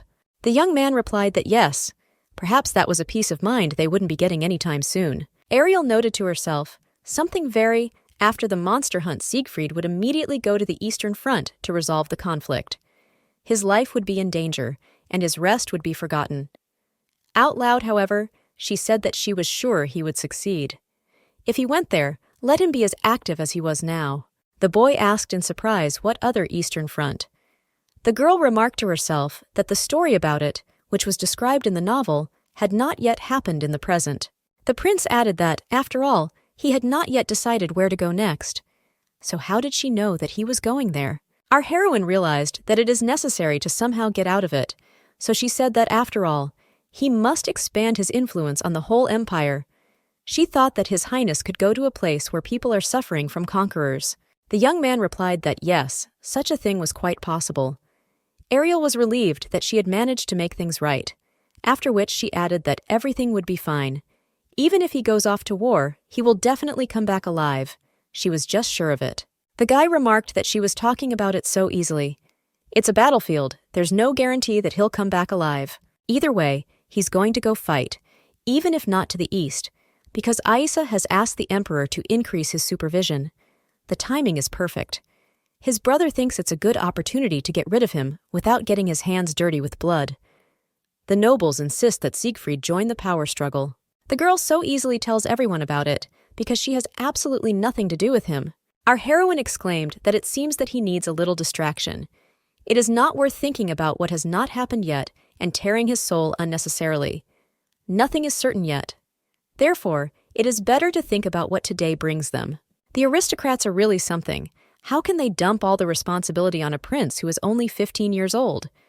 She's sure they're just talking, but they don't really support him. None of them have openly stated that. No are just cowards who are only looking for gain. He shouldn't pay attention to their every word. The young man exclaimed that even though she may say so, he's still scared. Ariel does not know what he has to endure all these threats and difficulties for. His mother is dead. There is no more room for him in the emperor's palace. He has nothing left, so why should he fight? The girl said he could think about the future. Mentally, she tried to stop herself, because if she said that, there would be no turning back. Then she added that she could think about the future as her husband. The young man jumped to his feet and asked why. Our heroine explained that the reason why he should fight is because then they can be together. She wants to see His Highness grown up and how handsome he can become. It would be easier for her to wait a couple years, and then they would see what the emperor would do. The young man asked if she was implying that he was still underdeveloped right now. Ariel ruffled his hair and replied that of course she was, because it was hard to see a little boy as a grown man. Siegfried asked her not to tease him. The girl said she was sorry that she had taken his feelings so lightly. But that didn't mean she should accept them right away. Instead, she would guard them until His Highness was older, and when that time came, she would be sure of his feelings. The young man asked him to wait.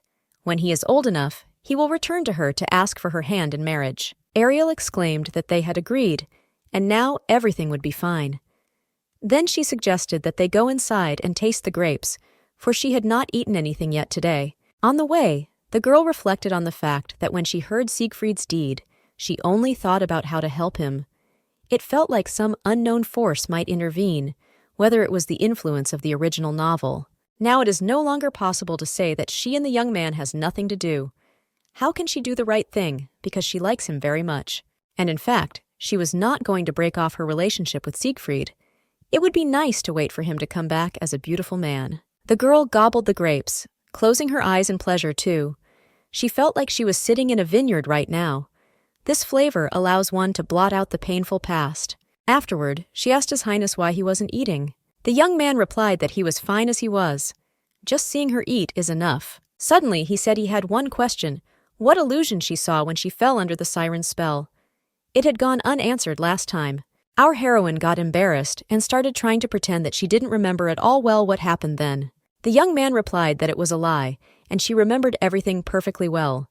Nobles often tell about it. You see it once, and you can never forget it. Ariel mumbled that why should she tell about it? It was just that she had seen her ideal. The boy questioned who exactly that was. The girl replied that why it necessarily had to be someone. It could have been an imaginary person. Siegfried replied that such a thing was impossible. He saw that she was the wife of a noble man. All these visions are connected with real people. Therefore, who she saw. By refusing to speak, our heroine arouses his suspicions. Ariel replied that she saw a handsome man, her ideal, which he already knows well.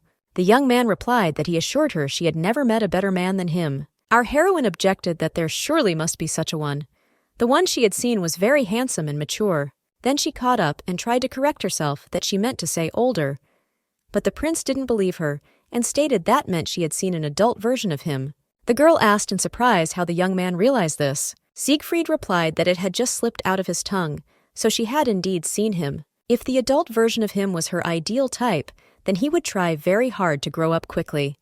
Then asked that now that she knows what he will look like when he grows up, is she ready to wait for him? Ariel replied that she wasn't interested in that at all. After a while, someone knocked on the girl's bedroom. When she opened the door, she saw a man and asked if something was wrong. He said his name was Kevel, and he was the owner of Court Vineyards. When Ariel exclaimed that it was delicious, the man added that he had misspoken a bit. He was the owner of the vineyards. Our heroine asked what reason Kevel had for coming to her. The man replied that she was now the owner of the vineyards. He had come to welcome the new owner. The man plans to stay and work further if Mrs. Ariel allows it. The girl didn't understand what was even going on and exclaimed that she had never bought a vineyard. Ariel asked if the man had a certificate. The man replied that of course he did and came to hand it over. Then he pulled out a scroll and said that it had to be signed. Our heroine thought to herself that no one she would have known could have spent such a sum, except for one person. After which she asked Kevel to wait for a while, as she needed to clarify something. She then found His Highness and exclaimed what he had even done. The young man replied that wasn't enough. If she wanted, he could buy the whole village if she wanted. Ariel replied that was not what she meant. How could he buy something significant and not even say anything about it? Such a thing is too onerous. It's not like it's some basket of grapes, a whole farm. The guy asked frustratedly, wondering if she didn't like it. Maybe he should have done things differently. Ariel replied that he wouldn't do it that way. Why was he doing that to her in the first place? Shouldn't he have done something better? She thought to herself that if word spread that he had given her the vineyard, it would shake up the capital. So she said out loud that she couldn't accept such a gift. She has no reason to do so. Siegfried asked why. He stayed up all night thinking about what to get her. It felt like he couldn't give her what she needed. The guy thought about what kind of gift would really please her and remembered the vineyards. Ariel could eat grapes all year round instead of enjoying them once a season. Had he gone overboard? A young man gives a gift for the first time and does not know how to behave. Our heroine thought to herself that maybe this is such an awkward expression of His Majesty's feelings. He was thinking about what should please her. Therefore, what to do now? How could she refuse him? One of the men turned to our heroine and asked her not to overdo it. He realized that His Highness had bought these vineyards, but how would Siegfried look in people's eyes if she refused him? The other supported him and said that was right. If he were her, he would drown the prince in tears of gratitude. Kevel, on the other hand, said that it was now necessary to sign the certificate. The girl had no other option but to do what needed to be done. After signing, the man announced that now officially Mrs. Ariel was now the mistress of Cordy Vineyards. The older brother exclaimed that it was time for them to leave. If they didn't want to be homeless, they'd better hurry. Our heroine wished them a good journey. She thought to herself that there was a feeling that the noble's attitude towards her had changed, or it only seemed so. One of the men said that he hoped that the lady would also spend a pleasant time with His Highness. She may not hide it, for everyone already knows how much they have become friends during the hunt. Many have tried to gain her favor, but even he wouldn't be able to afford to buy the farm. If such a gift is appropriate, then for His Highness Mrs. Ariel is very dear. Our heroine immediately had a feeling that something was wrong here. After a while, Ariel told Siegfried that he looked good. The lad replied that, of course, did he ever look bad? Abishan said that if they wanted to make it to the lodge, they had to get out of the forest before dark. On the way, the girl got some ominous feeling. She had ridden this road last time. It was just a little darker now. Suddenly, the prince's horse reared up and began to neigh loudly in fright. The guards exclaimed that an assassin had appeared, and the first priority was to protect His Highness. Ariel saw an intruder in the bushes who was firing a bow. She immediately grabbed an arrow and took aim in order to eliminate him. The attack hit right on target, and the killer was instantly neutralized. Our heroine realized that it would not end that easily, so it was necessary to find a safe place. Suddenly she noticed another mercenary who was not far from the prince and was aiming at him. She realized that from this distance, it could be dangerous, or rather there would be instant death. Therefore, when the arrow at high speed flew straight at the guy, the girl managed to grab it with her hand to prevent it from catching him. Suddenly the horse had panic and stopped obeying its master, so it rushed somewhere to run. Abishan told his sister to go after the young man, and they would sort it out themselves. After a while, the boys were looking at one of the intruders. The young man said that Killian served Prince Isa. Did he know the man? Apalshan replied that the face was familiar, but I don't know him either. He had often met him in the prince's palace. After his words, doubts fell away, and it became clear that his brother was trying to get His Highness again. Meanwhile, our heroine wandered through the forest and looked for the guy, because he must definitely be somewhere there. Suddenly, Siegfried appeared from the bushes and said that he was there. The girl was surprised to ask why he came out of there. Then she exclaimed that she was so frightened and where the horse was. The young man replied that she was running away and had to jump off so that she would not throw him off. Then she ran off somewhere. Ariel asked if he was hurt. The boy replied that he was fine, just embarrassed that his horse had gone berserk. He was used to such threats. This kind of thing had happened to him often in the palace. It seems that the young man had been too relaxed lately, after which he added that wasn't she the one who was hurt the most. Catching an arrow on the fly, and he had never met such a person at all. The girl replied that maybe it was because there was an emergency, and she was prepared for such a thing. It was just a reflex. She thought to herself that she was actually shaking a little. She seemed to know exactly where and when the arrow would fly. The young man asked her to show her hand and asked if there was any healing ointment left from the hunt. Suddenly, some rustling sounded from the side and an Abishan troop appeared. The older brother immediately asked if they were injured and if they had encountered any other assassins. The girl replied that she was fine and asked how he was doing in general. The guy replied that he was fine, but Miliad had been shot in the arm and 5 other knights were seriously injured. Then turned to His Highness and said that it appeared that these assassins had been sent by his brother. The prince replied that this could not even be said, because everything was already clear. The lad said that it was getting dark, and there was no point in trying to get out of the forest before nightfall. They would stay there and go to the nearest village at first light. Right now, they should help the wounded. Siegfried apologized and said that because of him plans were disrupted and people were hurt.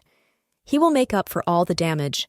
It is necessary to go to the city and find the best healer. After a while, Ariel noted that she hadn't slept in tents for a long time and had gotten used to it.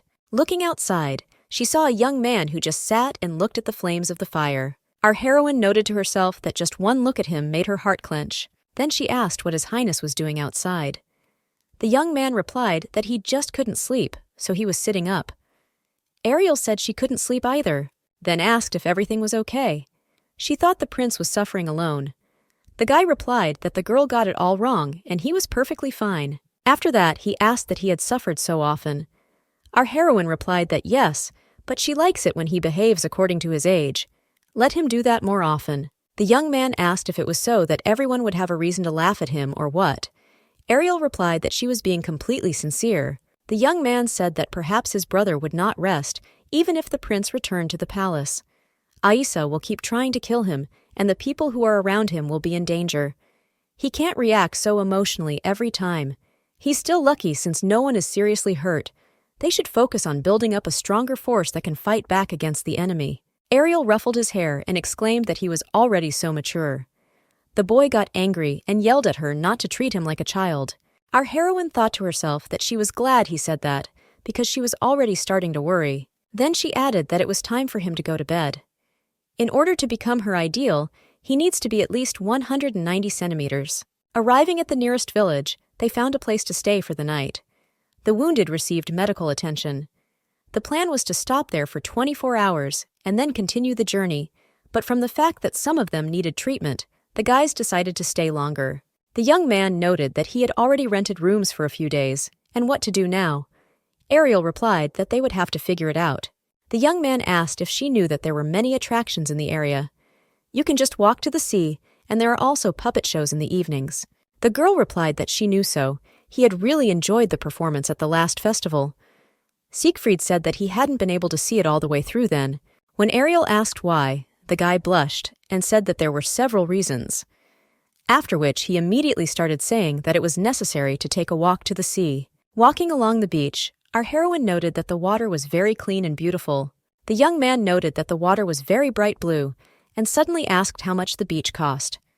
The girl wondered why he brought it up. The guy replied that he just liked it very much, that's why he wondered. Ariel explained that the sea cannot belong to anyone. It can't be bought or sold. She then asked that if he could buy the village, he would give it to her as a gift.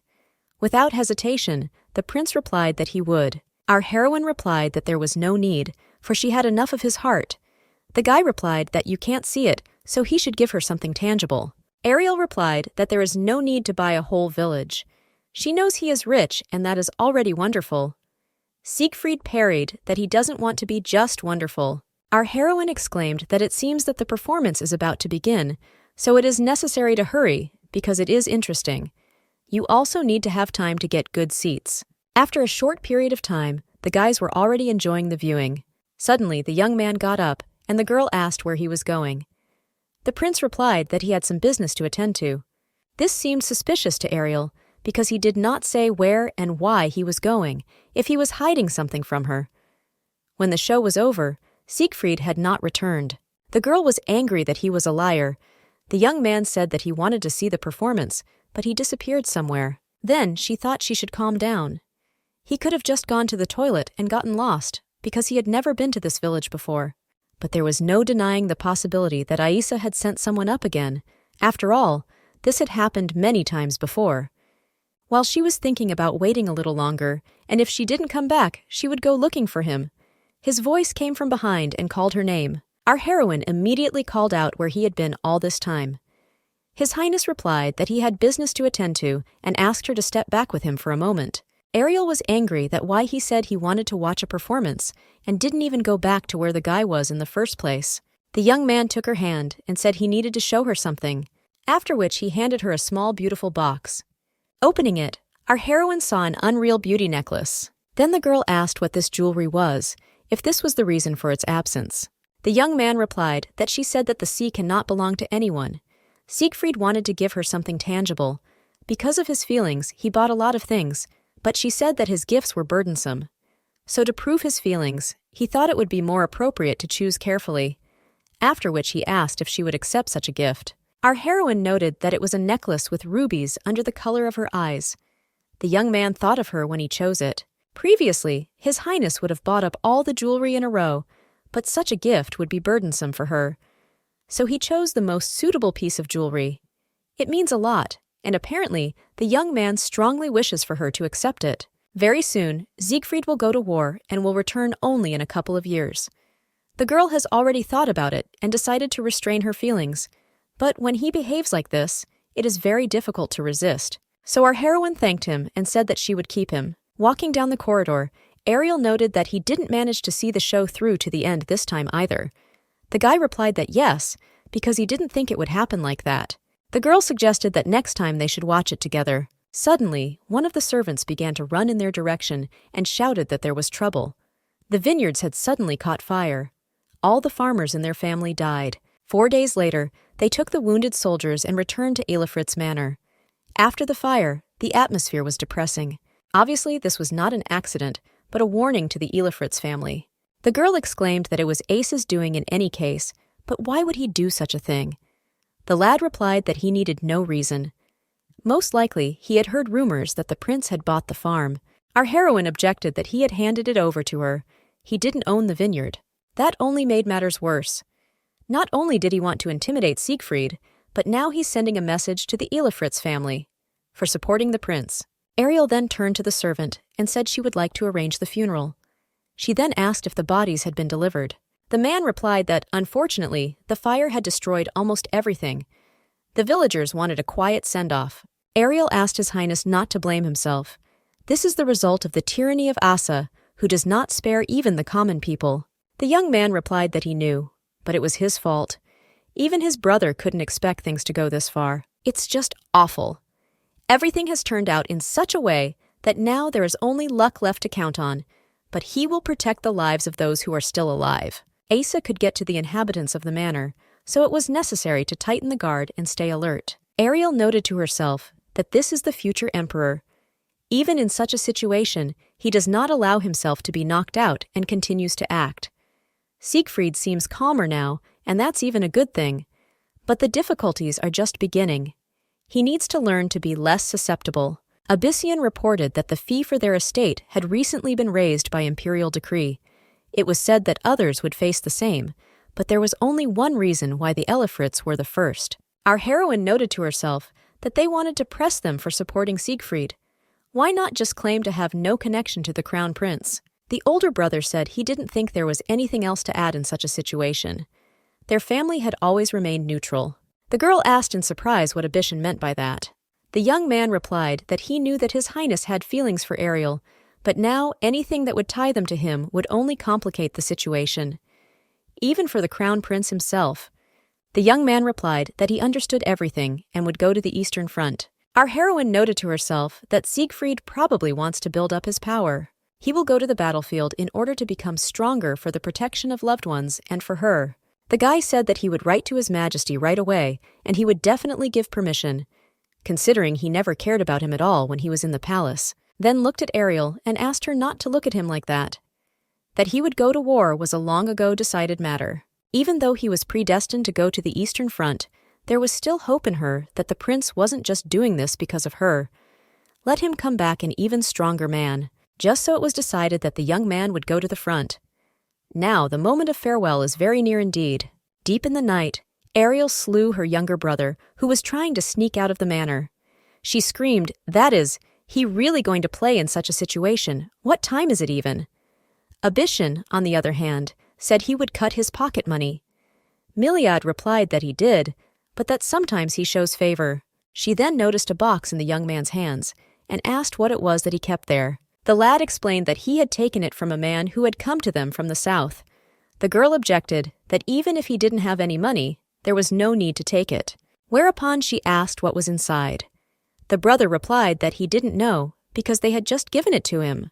His sister knocked him on the head with her fist and exclaimed that how could you take it without even knowing what was inside? The guy replied that he introduced himself as a servant from the imperial palace. It was unlikely that such a person would give him something strange. Ariel asked what he was even doing in the south if Miliad had asked him about it. The young man resented that why so much suspicion, maybe he just came on vacation. Our heroine told him to go to bed.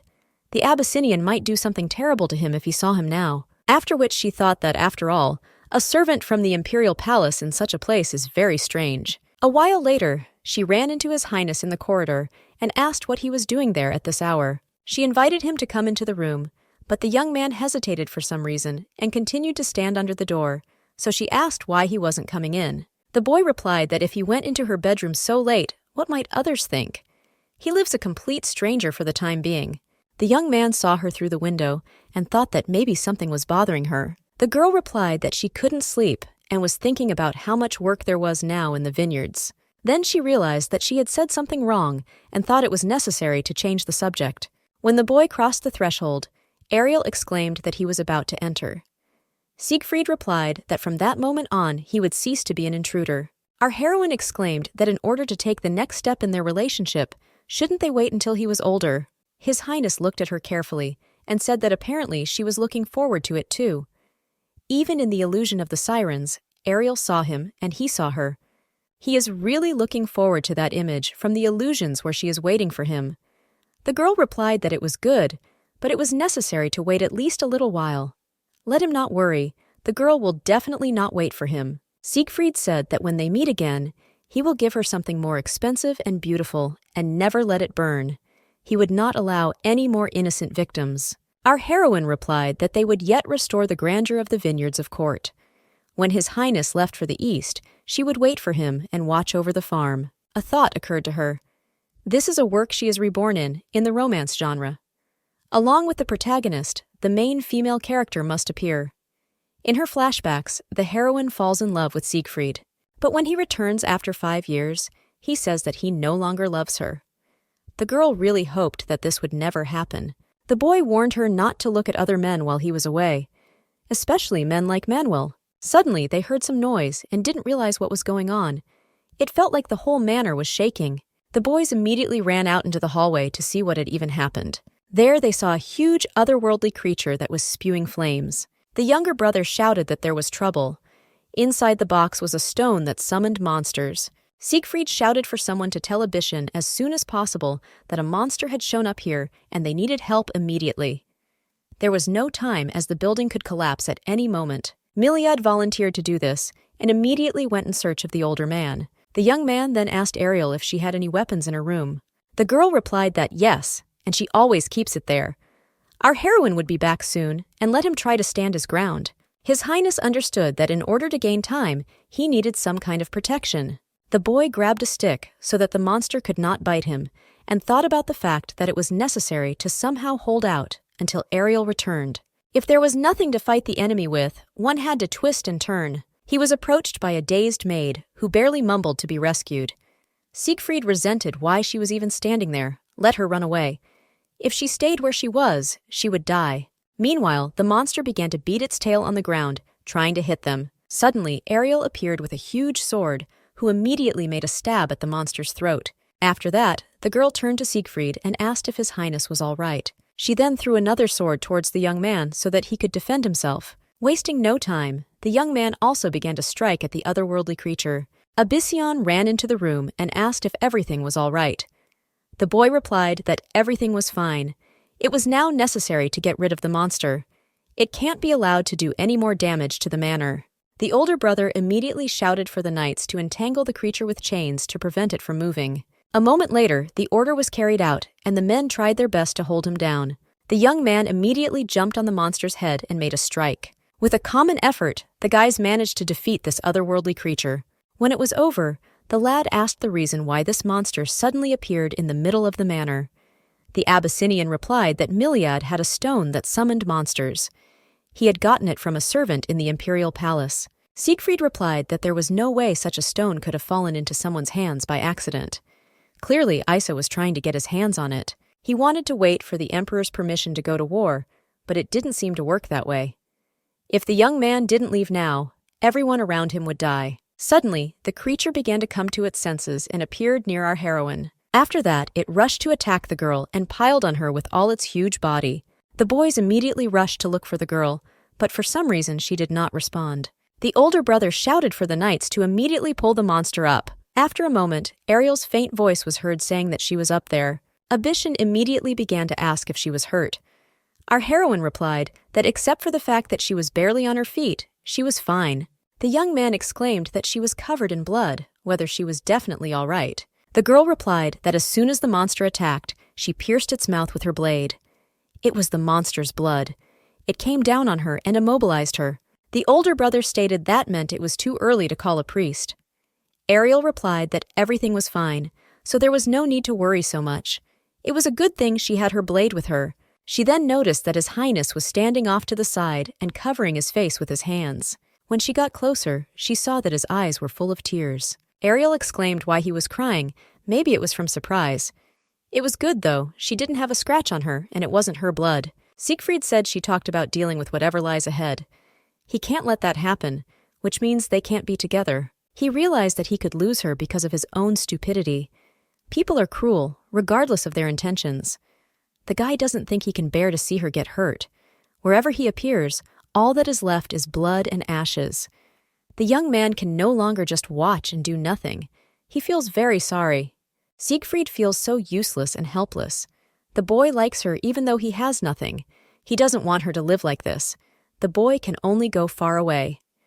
As soon as the sun rises, he will leave this place immediately. Not that Ariel has any doubts about him at all. Maybe if he hadn't shown up at Elifrit's manor, everything would have been fine. She couldn't deny that she hadn't thought about it. But how could she reveal her feelings to the boy who stood before her with tears in his eyes? In a situation like this, words of support would be nothing to him. He didn't need resentment and hatred right now. Just a couple of soft phrases to calm him down. Then she hugged him and told him to let him remember. No matter what happens, she will always be on his side. The girl knows it's not his fault. No one discounts the responsibility on His Highness, so let him stay a little longer and he can always leave. The elder brother added that it was his own decision to accept the fugitive prince's family. It would be foolish not to wait for the consequences. His political position didn't matter at all. If they left His Highness behind, they would lose a man. Let him stay until they got an answer. Fortunately, Flegel was unhurt. The girl exclaimed that, right? They can't leave him just because they might get hurt themselves. The young man asked in a trembling voice that weren't they afraid of what might await them next. Ariel herself didn't understand why she was acting like this, but something in the back of her mind said that they couldn't leave him alone. She really hoped that he would be able to stand his ground and not let reality consume him. Out loud, she said that he was the one who sought her out, and now he's trying to avoid her. All her potential suitors have scattered. The girl would be lying if she said otherwise. So let the prince not cry as if he is alone in this world, because she will be there for him. Then she noticed that the sun was already up, and the morning breeze was very refreshing. Many thoughts flew away with that breeze. The fatigue that had accumulated in them had triumphed. It had been a challenging day, and now it was time to head to bed. They decided to stay in the outhouse and repair the estate. There was a lot of damage done, so it would last a long time. The people have calmed down a bit after the turmoil with the monster, and now everyone is enjoying a quiet and carefree life. Half of their house was destroyed, and instead of acting humble, the younger brother doesn't even think about remorse. Siegfried, on the other hand, found himself depressed with everyone and his brother overactive. Actually, it should be the other way around. Miliad asked His Highness if he wanted to go for a walk together after dinner. The young man replied that he didn't want to and let them have fun without him. The young man exclaimed, "So he wouldn't be like that, is it his fault?" Our heroine stepped on his foot with her heel under the table and said that it had been 3 months since he had lost his head and accepted that box. The young man shouted resentfully that he had had enough of being. He'd already gotten enough from Abishan. Suddenly, a knight burst into the room and didn't listen to the servants who didn't want to let him through. The girl noted to herself that it was a man from Ice's guard. Why had he arrived at their manor in the first place? The young man stated that he had come to retrieve Miliad Elifritz, but had not expected to meet the prince. Siegfried resented that. How dare he pretend he didn't know that? Isn't life sweet at all? The man replied that he was merely following the senior prince's orders. While searching for His Highness's stolen collection, he heard that a monster had been summoned to the house of Elfritz. He is here, as a servant confessed that he gave the monster summoning stone to Ariel's younger brother. His Highness gave orders that if the knight could not find the stone, he must bring all those involved. He then approached Miliad and ordered him to go with him. The young man asked where they were going, if it was to the imperial palace. The lad replied that thoughtlessly disposing of the prince's belongings was a serious offense. The young man resented that he didn't even know it was the prince's property and had done nothing of the sort. The man replied that ignorance was also a crime. If he refused to go, force would have to be used. Abyssion exclaimed that this was the estate of Elifritz. Whichever knight he was, did he really think it would be so easy to get his brother arrested? The man asked if the count was willing to go against the imperial family's order in such a case. The young man stood his ground and said that no one was going to hand over his youngest. Let him hand him over to the prince that way. Siegfried said that the road to this estate takes a week, and he came to them 2 days after the monster attacked. The knight was probably just waiting nearby. This was all clearly planned by his brother. The man pretended not to know what he was talking about and asked why the prince would do such a thing. His Highness stood his ground and asked what Aissa's purpose was. The knight replied that he was ordered to arrest all those involved in the theft of the stone, and the rest he did not know. Miliad said that the whole thing was really pissing him off. He is not going anywhere as he has done nothing. It is necessary to ask the servant who stole that stone. The young man hissed that he didn't understand him well, or what. The prince ordered to bring all those involved in the theft of the stone. Siegfried exclaimed that that was enough. He must have had another solution to the matter. Let him not bother with explanations. If he sacrificed himself, everyone would pretend that nothing had happened. Guy had already informed His Majesty that he would resolve the conflict on the Eastern Front. He will leave as soon as he gets the Emperor's permission. The knight noted that it was a direct coincidence. Prince Aissa had hoped that his brother would join the Eastern campaign. The young man said that what he really meant was for Siegfried to go there and not come back alive. The man immediately said that if he agreed to do so, the prince would be willing to forgive those she had sinned against. Our heroine noted to herself that with these words, he had just confirmed that it was all planned. The young man clarified that it meant that if he agreed to such terms, they would officially leave Elifritz's family alone. The knight replied that, of course. When the lad asked if Aissa had ordered Ariel to be harmed, the man replied that she might be considered as a candidate to be his brother's bride. The girl thought to herself that she thought that by keeping Aissa out of his sight, there would be less chance of her becoming his bride. But she couldn't imagine that happening, since no one had seen her. There was no reason for the prince to do so. Perhaps he is only interested in her because Siegfried likes her. The young man asked what is wrong with Lady Ariel. Is she not happy to become the bride of His Highness? Our heroine replied that she was honored to be on the list. The lad objected that he should let her tell her brother that he would only agree to these terms if the prince promised that he would break away from the Elifritz family. The knight replied that he would tell him exactly that and let him tell him the exact date of departure to the east. Siegfried repeated that he needed to get the emperor's permission, or he would suggest forget about it. The man replied that he would then report to the prince that he would leave as soon as he waited for an answer. The young man hoped that they would be able to enjoy the meal, after which the young man also left as suddenly as he had appeared. Our heroine was walking outside at night, thinking that she couldn't sleep again because of the intense events. Suddenly she saw Siegfried on a bench, who apparently also did not sleep. The girl sat down next to them and noted that since they both couldn't sleep, they could sit together. The young man said that no matter what happened, he would not let Aissa come near her, for Ariel had said she would wait for him. His brother has his pride too, so he'll back off for a while, but it's not just him he's worried about. Helix, Manuel, Farisa, yes, anyone. Whereupon the young man exclaimed that why wasn't he born 5 years earlier than her? The girl asked that if they were the same age, would he propose to her now? The guy replied that yes, although the chances of coming back alive from the battlefield are slim, but he would like to be selfish. But that's just a thought for now. He has to be able to protect her now, and he doesn't want to be irresponsible. Ariel said that he will definitely become the same and strong as the elder prince. She really believes that. Not even that she believes it, she knows it. His Highness replied that she was just choosing such words to make him feel good. Our heroine said that in the last few days, they had almost no reason to laugh, so now he can smile in peace. Although she thought that seeing her would make him relax, but it seems not this time. Does he mean to say that he doesn't like her as much as he used to? Siegfried replied that he liked her. Let him say more like that. As soon as he returns from the battlefield, he will propose to her immediately. Ariel replied that she knew he would. She will wait for him, only let him not dare to bring another girl with him, or our heroine will get in their way. The young man said that hasn't she realized yet that the only girl who awakens feelings in him is her. Our heroine thought to herself, what are they doing? The atmosphere was so pleasant. His Highness blushed all red and just kissed the girl on the cheek. After that, he said that they would stop there for now and continue next time. When Siegfried started to leave, Ariel thought to herself that she had almost done something wrong because he was still a child. After that day, there was some awkwardness between them. Whenever they bumped into each other in the hallway, the guy would walk by. He was probably having a hard time. It seems that the prince was only occupied with thoughts of leaving, and she shouldn't have interfered. There were only a few days left that they could spend together, and it made her feel very sad. Why was she even so uncomfortable with kissing him in the first place? I mean, that's just ridiculous. A few days later came the reply from the emperor. The ruler had no doubts about Siegfried's sudden trip to the east. The envelope contained only permission to leave. To the emperor, his favorite concubine Siegfried would only be a blister in the eye. Better to imagine him perishing on a battlefield somewhere. It was decided that the prince would ride east in a couple of days. Even though they had spent very little time together, they had managed to create memories together, and letting him go would not be easy. Ariel can't remember what Siegfried was like before he showed up at their estate.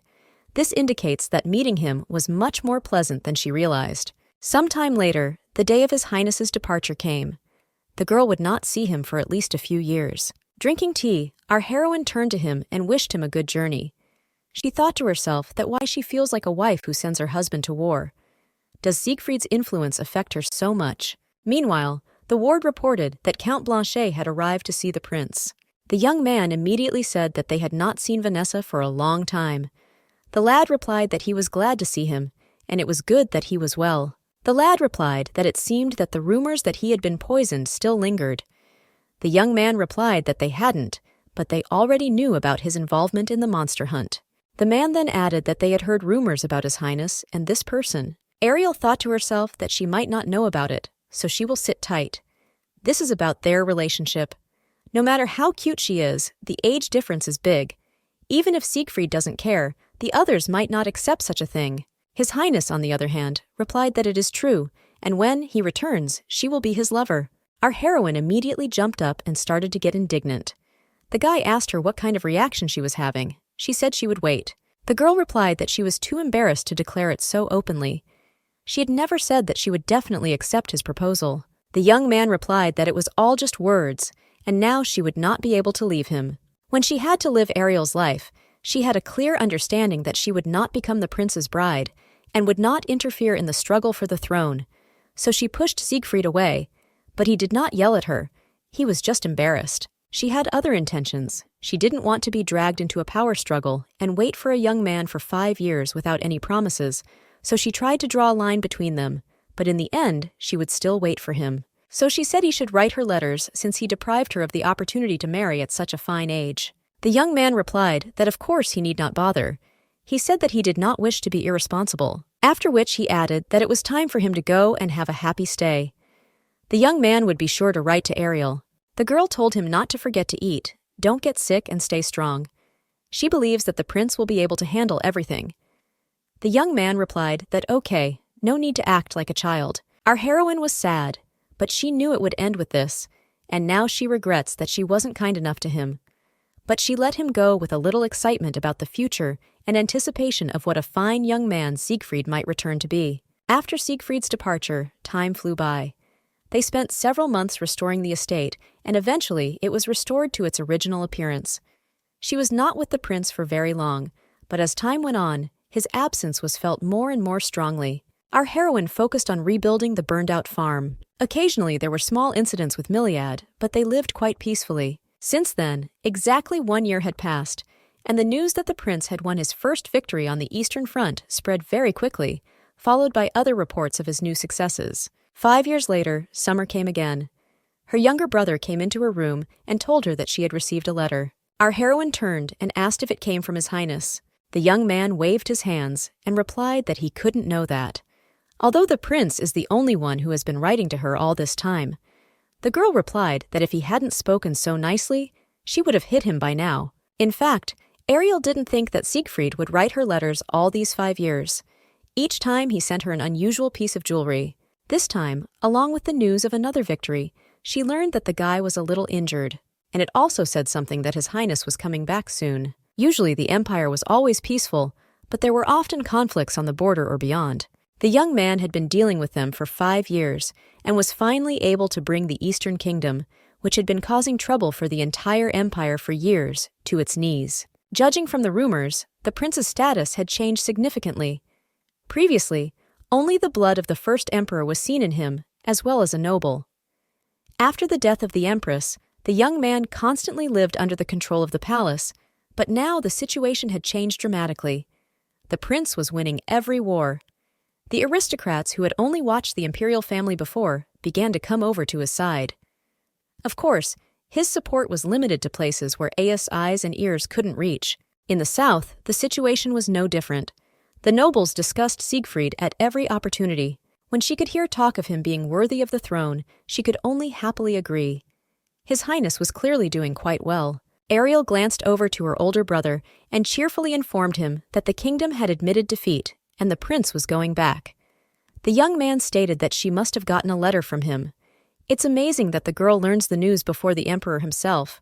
Let her pack her things and they will go to the islands to meet His Highness. When Siegfried returns from the war, a reception will be held in his honor in the imperial palace, and since the family Elifritz belongs to the nobility and has a good reputation, they will definitely be invited there. The very next day, they did indeed receive an invitation. Well on the way, Abishan asked that it seemed to be the first time they were going to the capital, wasn't it? Meliad exclaimed that, yes, and he couldn't wait any longer. Our heroine resented that he was very noisy. The young man replied that perhaps in a few years his sister would become the crown princess. All these years, Ariel has not got out of her head the words of Ais's messenger that she was considered as the bride of the eldest prince. She is looking forward to the reception in the capital and is eager to meet Siegfried, but she can't get rid of the thought that Aisa doesn't want to see her. The man who summoned a monster into their home to force the prince to go to war, what must his face be like? She thinks the young man just has a terrible temper.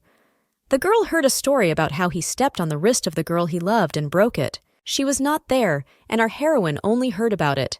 It's a very good thing that Aisa wasn't cruel to Ariel in the novel. After a week on the road, the boys finally arrived at the islands. At the sight of our heroine, the girl exclaimed that she had such beautiful eyes and this incredible dress from the new collection suits her very well. Ariel noted to herself that she would probably be able to make friends with this stranger. She said out loud that she would take it. The saleswoman supported her and said it was a wise decision. Our heroine added that while still look around a little, and she let her write her a check. The girl replied that she would, of course, and asked if she could get her name. On hearing her name, the salesman immediately exclaimed that if she was the daughter of Count Elifritz, then everything was already paid for. She then shouted to Laura to make tea for their customer. Ariel looked at her in surprise and said that it was her first time on the islands. After that, she visited a few more boutiques, and everywhere she was already paid for. When she asked who had done it, the man said that another employee was in charge, so he couldn't tell her anything. It all seemed strange to Ariel, but she decided, in that case, not to deny herself anything and take whatever she wanted. If someone had given her such a gift, there was no reason to refuse it. But she guessed who might be behind it. There is only one person in her circle who could do such a thing, or it would be Abishan. He could do such a thing in honor of her first visit to the capital, but why pay for clothes at every boutique in advance? She then thought about the fact that it could be Aisa.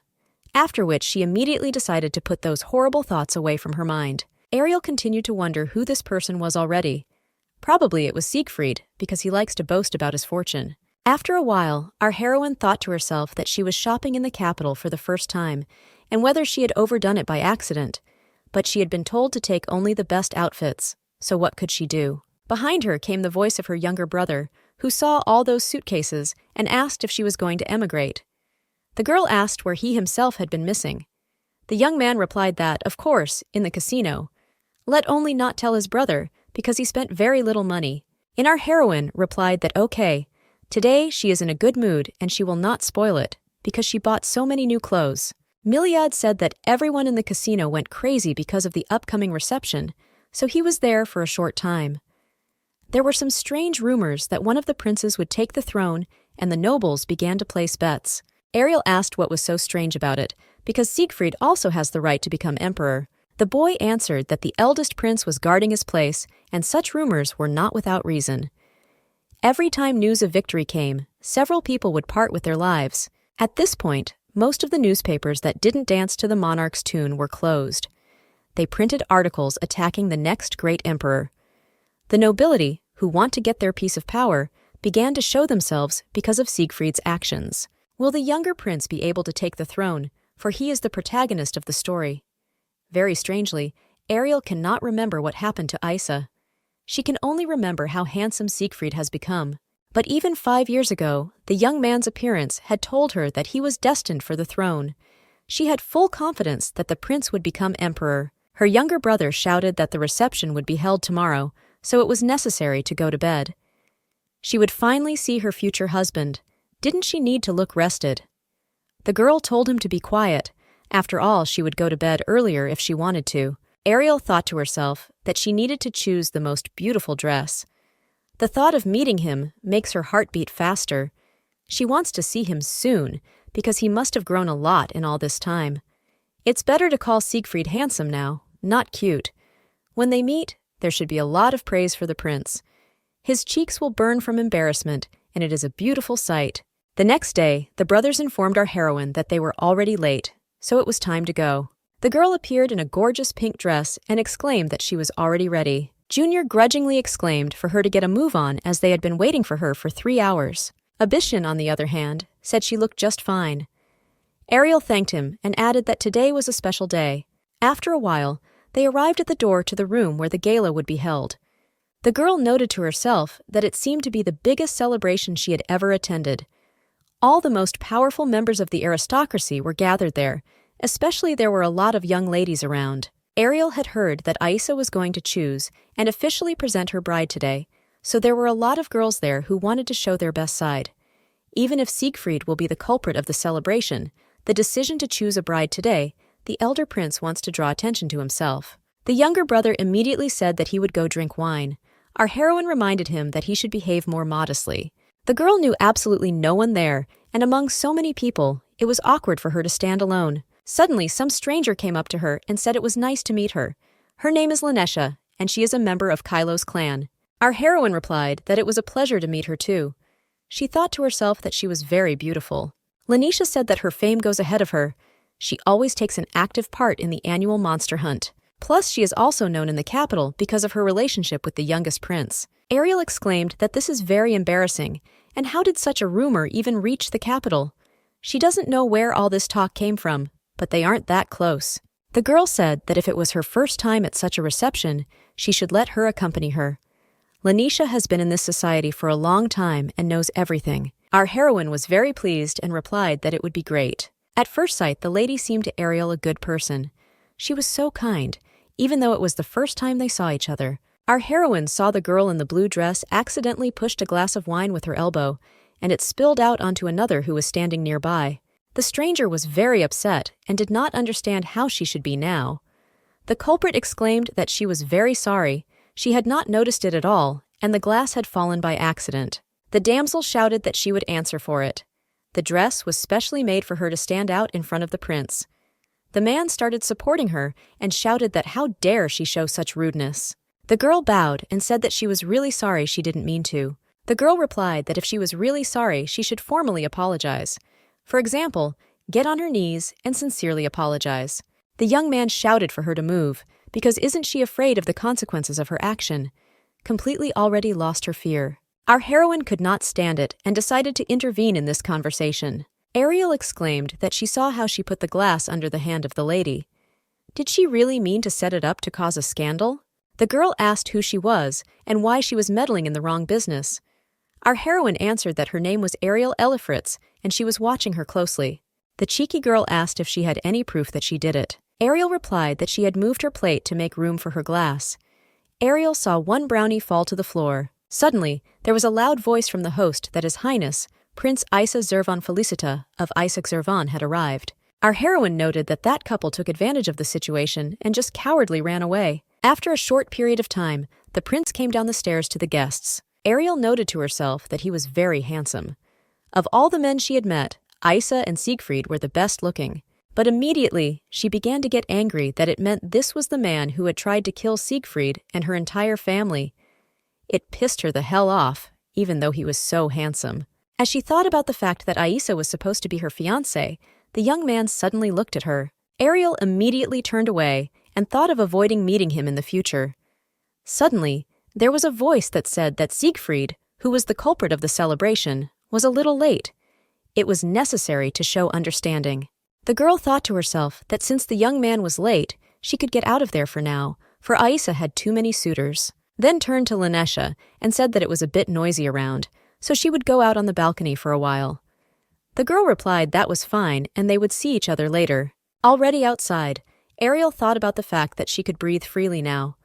Very soon, she would be able to see Siegfried for the first time in 5 years. A lot of questions swirled in her head: what she should say when she met him, how he was doing, whether he was worried about anything, whether it would be too formal. What if the guy had changed so much that it would be awkward for them? Suddenly, some man started walking towards her and said that he recognized her from afar. After all, she was from the Elifritz family. Leaving such a beautiful lady and going off to war must not have been easy. He seems to understand the prince's feelings now.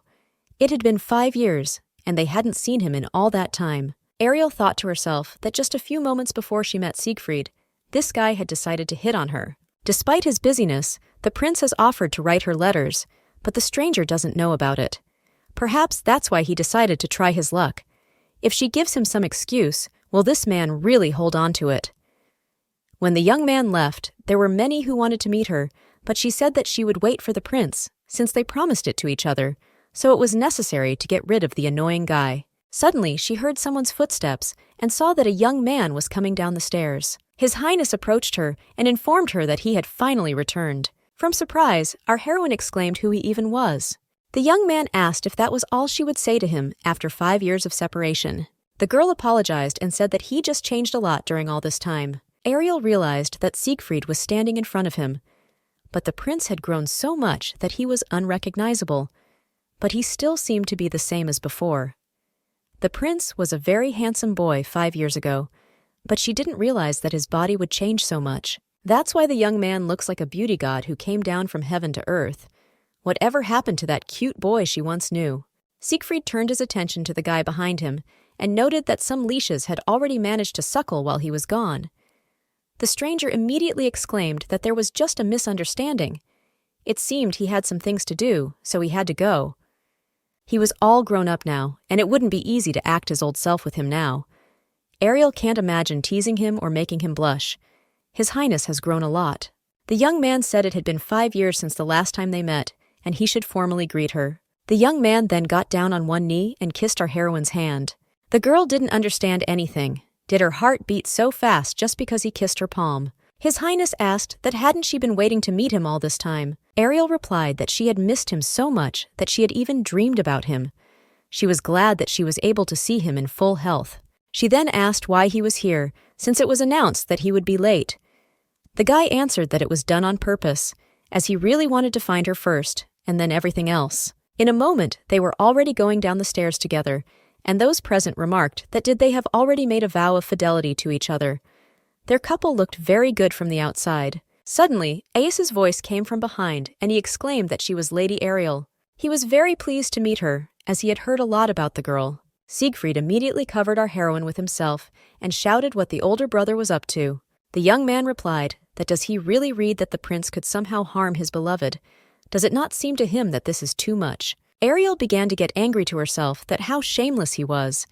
This man doesn't even think about how much suffering he has brought to her family. Aisa, on the other hand, continued that it couldn't be helped. At such receptions, the first dance is for the one higher in status. Then he turned to the girl and asked if she would dance with him. Our heroine thought to herself that he had already extended his hand, and she could not refuse. People's attention only adds to the problems. It is unacceptable for subjects of the empire to refuse a prince. Ariel understood Siegfried's condition, but she can't change anything right now. He's just a prince, albeit a war hero. Aisa is above him in status. If she refused the elder, the atmosphere in the hall would immediately become heated. The aristocracy would blame her for everything. She had promised herself that she would not interfere, but in front of Aisa's power, all promises become meaningless. Hearing the music, the girl resented to herself why they had chosen that particular tune for the dance. Maybe the musicians are also on the side of the elder prince. Our heroine decided to just close her eyes and be patient for a couple of minutes. We need to get this over with as soon as possible and get back to Siegfried. Suddenly, the guy said that she had been considered as his bride for a long time. The girl didn't understand why he was saying all this. He's better at trashing other people's estates. Then she replied that she had never heard of it. She thought to herself that in such a situation, it was necessary to deny everything. Isa said it was a pity that it was like that. Ariel didn't know what he was talking about. The young man said that he would ask directly if she wanted to become his princess. Our heroine replied that she did not, because she was fine as she was. The guy noted that she refused too quickly, as if she was waiting for him to ask that. When the dance was over, the girl thought about the fact that it was necessary to return to Siegfried as soon as possible. When she found her way to his side, Isa shouted that he would not engage in a pathetic battle of temperaments. Let him enjoy himself while he could. Ariel noted to herself that this was a skirmish that threatened to turn into a real war. The girl asked if His Highness could dance. The guy replied that of course, because he was taught to dance. Our heroine thought to herself that they were close before, but now everything was different. Ariel said that he looked angry. The young man replied, because he was really angry. The girl clarified if it was because she had a dance with his brother. The young man replied that he is still so immature and is acting like a child. Our heroine replied that it's great that he recognizes his feelings and talks openly about them. The young man added that he is insanely jealous, so let her not approach him anymore. Our heroine replied that she did not plan it, just could not do anything about the situation. The guy said that he would try to make sure that such a thing would not happen again. Ariel asked how he would do that if the young man was not planning something bad for Isa. The young man smiled and replied that he wouldn't do such a thing. Seeing him smile, Ariel realized that there were some things that did not change with time. This was now the Siegfried she remembered. The prince who was jealous of everyone and craved her attention. That's how they met again. The young man offered to leave so that no one else would disturb them. But suddenly, he was called by Lady Clarissa. Our heroine noted to herself that it seems to be the girl whom she had helped earlier. It turns out that she knows His Highness. The girl wanted to thank him again for that time. Our heroine did not understand for what other time, because the young man had just returned from the war. The guy replied that he only did what a knight should do, and they were already thanked enough. Then Siegfried said that it was Baron Marin's youngest daughter Clarissa, whom he had met on the borders of the Eastern Kingdom. The girl immediately exclaimed that it was a pleasure to meet her, and said thank you for bailing her out. Ariel replied that it was nothing, she just couldn't watch someone bully another person. She then asked how she knew the younger prince. Clarissa began to tell her that in the middle of a war, her kingdom was taken over by conquerors, and she almost became a prisoner. Her father, who was gravely ill, had died. She was ready to follow him. But suddenly, Siegfried showed up and rescued all the captives, for which everyone was incredibly grateful. Ariel thought to herself that she has a neat appearance and had a dramatic encounter in the past. Isn't she the perfect heroine for a novel? Before His Highness left, our heroine often thought about the fact that if he came back with a girl, she could interfere in their relationship. At the time, it seemed like a joke, but now she is seriously worried. The main character was going to show up, but why today? Ariel was sure that she would be the one to be the protagonist, but Clarissa is too good with herself to think otherwise. She needs time to get her thoughts in order. As the girl started to leave, the young man wondered where she was even going. But he didn't have time to follow her, as some man stopped him and said he was very happy to see him. The boy exclaimed that they had not seen Count Blanchet for a long time. The old man replied that there was no need for these formalities, and let him simply call him uncle. The young man had Ariel on his mind, for he did not understand what was happening to her. Lying in her bed, our heroine thought that Siegfried saved a young girl who almost became a prisoner, but it was his job. Ariel has been waiting for the protagonist to show up, but it's been laying a rock on her soul. When she first saw her, Clarissa was already giving the impression of a young lady in love. After which, Ariel started freaking out about why His Highness needed to save her specifically. Why did it have to be her? Why did she lose sight of her because she was fixated on Siegfried's beauty? Why was she going to be pushed aside? Then she realized that she shouldn't let herself be confused. It was necessary to return to her original plans. When her older brother entered her room, Ariel asked what was wrong. The Abyssinian replied that he just wanted to ask why she had left the reception so early, since the prince had been looking for her everywhere. Our heroine at once thought to herself that he must have been looking for her, and Lady Clarissa must have been with him. Her brother said that Countess Elia invited him to tea tomorrow, whether she wanted to go with him. The girl clarified if it was not the woman who wanted to introduce her daughter to him. The boy replied that she was. Ariel said she would go, and now let her go. Our heroine couldn't get the thought of Clarissa looking at Siegfried out of her head. What a scoundrel he was after all. When another man appeared beside her, he quickly got rid of him. Does he really think he can go back with a girl like that? After all, the guy said she was the only one for him. If he leaves her for Clarissa, she'll give him a fun life. The next day, Ariel thought about the fact that she hadn't slept well because of her thoughts about His Highness, and now she looked terrible. The makeup was drying her skin badly. Suddenly, the same girl came up to her and asked if she could sit down next to her. Our heroine smiled crookedly and exclaimed that she was glad to see her, so let her sit down, of course. Clarissa said she came here today because she wanted to see her. Ariel asked why. She thought to herself that maybe she wanted to say that Siegfried belonged to her and that she should leave him alone. She replied that she didn't know if that was true, but that it seemed to her that there had been a misunderstanding between them yesterday. Ariel exclaimed that it wasn't a misunderstanding. It wasn't like that at all. Clarissa replied that His Highness had saved her life, and she just wanted to thank him, that's all. Our heroine thought to herself that such girls are ready to love a man for a noble deed. And anyway, she was blushing because she was thinking about Siegfried. She answered aloud that she understood and asked how she would like to thank him. The girl mumbled that they could think about it together. Ariel asked why she had chosen her to do it. Clarissa replied that because she was the closest to His Highness. Our heroine thought to herself that she had thought the same thing until yesterday.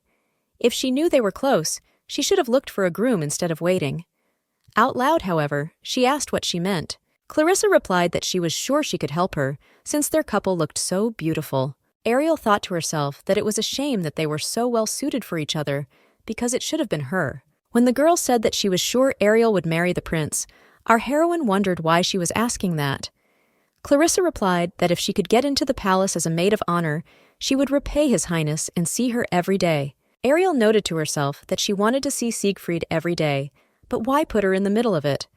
She said out loud that she understood that if there was anything she could do to help her, then let her do it. When our heroine asked how old she was, Clarissa said 18. Ariel immediately thought to herself that who would doubt it, she is so young, and it is the perfect age for His Highness. Suddenly, a young man approached them, and the girl asked what he was doing there. The boy asked if she had anything to tell him, why she left so suddenly yesterday. Clarissa immediately greeted His Highness, and the young man noted that she was also present now. Our heroine immediately began to get up from her chair and said that let them talk among themselves, and she already had to go.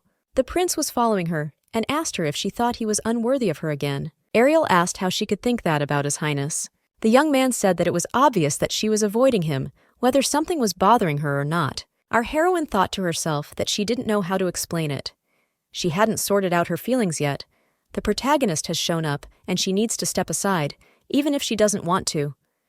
Ariel likes Siegfried, but can't admit it. If she confronts him further, however, she'll blab something out of jealousy. After that, she told him not to come to this place anymore, as it is only for girls' rest. The young man asked if it was so hard for her to give a reason. Ariel replied that she couldn't just say it.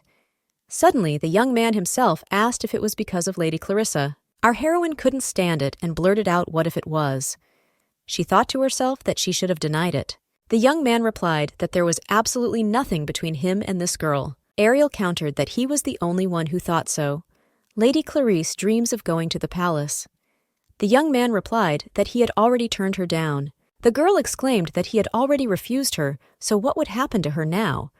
The guy did not understand what she was talking about at all. Our heroine added that they will talk about it later and began to leave. The guy immediately materialized in front of her, and Ariel asked why he was so stubborn, why he stopped her. Siegfried said he wanted to talk to her now. If he leaves it like this, she will continue to avoid him. The young man then added that it's been so long since he's seen her, and he doesn't want to waste any more time. He just hates misunderstandings, so let her stop filling her head with silly thoughts and come to him. The girl thought about how she could say no to a man with such a face. So she approached him, and he immediately held her tightly against him. Siegfried whispered that he had longed for this from the moment he saw her. A moment ago, Ariel had been in no place to be, but now her heart was screaming with happiness. Now, with His Highness, her mood was racing madly. The young man then began to stroke her hair and reached out to kiss her. But suddenly she noticed at their side Lady Clarissa watching them. Our heroine immediately pushed the prince away from her and exclaimed where she even came from. The girl muttered that she was clearly not in time and began to run away. Ariel was worried about letting the main character see such a thing. She couldn't even say anything. If she left it like that, it would offend the girl's feelings. It was necessary to explain everything to her. She immediately, without saying a word to the prince, began to take offense at Clarissa. Catching up with her in some room, began to ask her to wait a little while, but suddenly wondered how to explain all this to her. Siegfried likes her, and she likes him too. The lady seemed to have guessed their relationship. Then all that remains is her guilt. When she met him, she had already moved away from the original story. She is sorry, but she can't give up Siegfried to this girl. Suddenly, Clarissa firmly said that she knows that His Highness loves our heroine, but she didn't think it would upset her so much. It all means that the one she likes is not the prince, but she, Ariel. The girl was taken aback and asked what she was even talking about. Clarissa explained that when she helped her out in a difficult situation and rushed to her aid without a second thought, even though they didn't know each other, she felt something unusual. Later, the girl learned that Ariel is the beloved of the prince, so she had to surrender. Our heroine thought to herself that she was even saying such a thing. The girl only wanted to thank Siegfried, but fell in love with her at first sight or something. After which she asked that she was not in love with His Highness, because he saved her. Clarisse replied that the young man was not her type. Yes, he had saved her, but she had no feelings for him. He treated her like a sack of potatoes. Ariel couldn't help but be amused by that, and she thought to herself that she didn't know what had happened, but it must have hurt the girl's feelings to say so. Suddenly the prince appeared in the room and angrily exclaimed that he knew it would end up like this. Then he ordered her to move away from Ariel and added that now he had to beware not only of men, but also of women. Our heroine asked him not to say that, as the girl was too young. The young man said that he should stop pretending and let her show her true face. Since when did she become so submissive in the first place? Clarissa smiled and said that she was only trying to clear up a misunderstanding with Lady Ariel. She was speaking from her heart, and he suddenly interrupted them. Our heroine thought to herself that she misunderstood everything and worried in vain, so she behaved foolishly. The girl could not imagine that their relationship would be so bad. If Siegfried refused Clarissa, then she had nowhere to go, so asked where she was staying. The girl replied that she would stay at an inn for a while. Ariel asked if she would like to stay at their estate. True, it's not as fancy as the royal palace.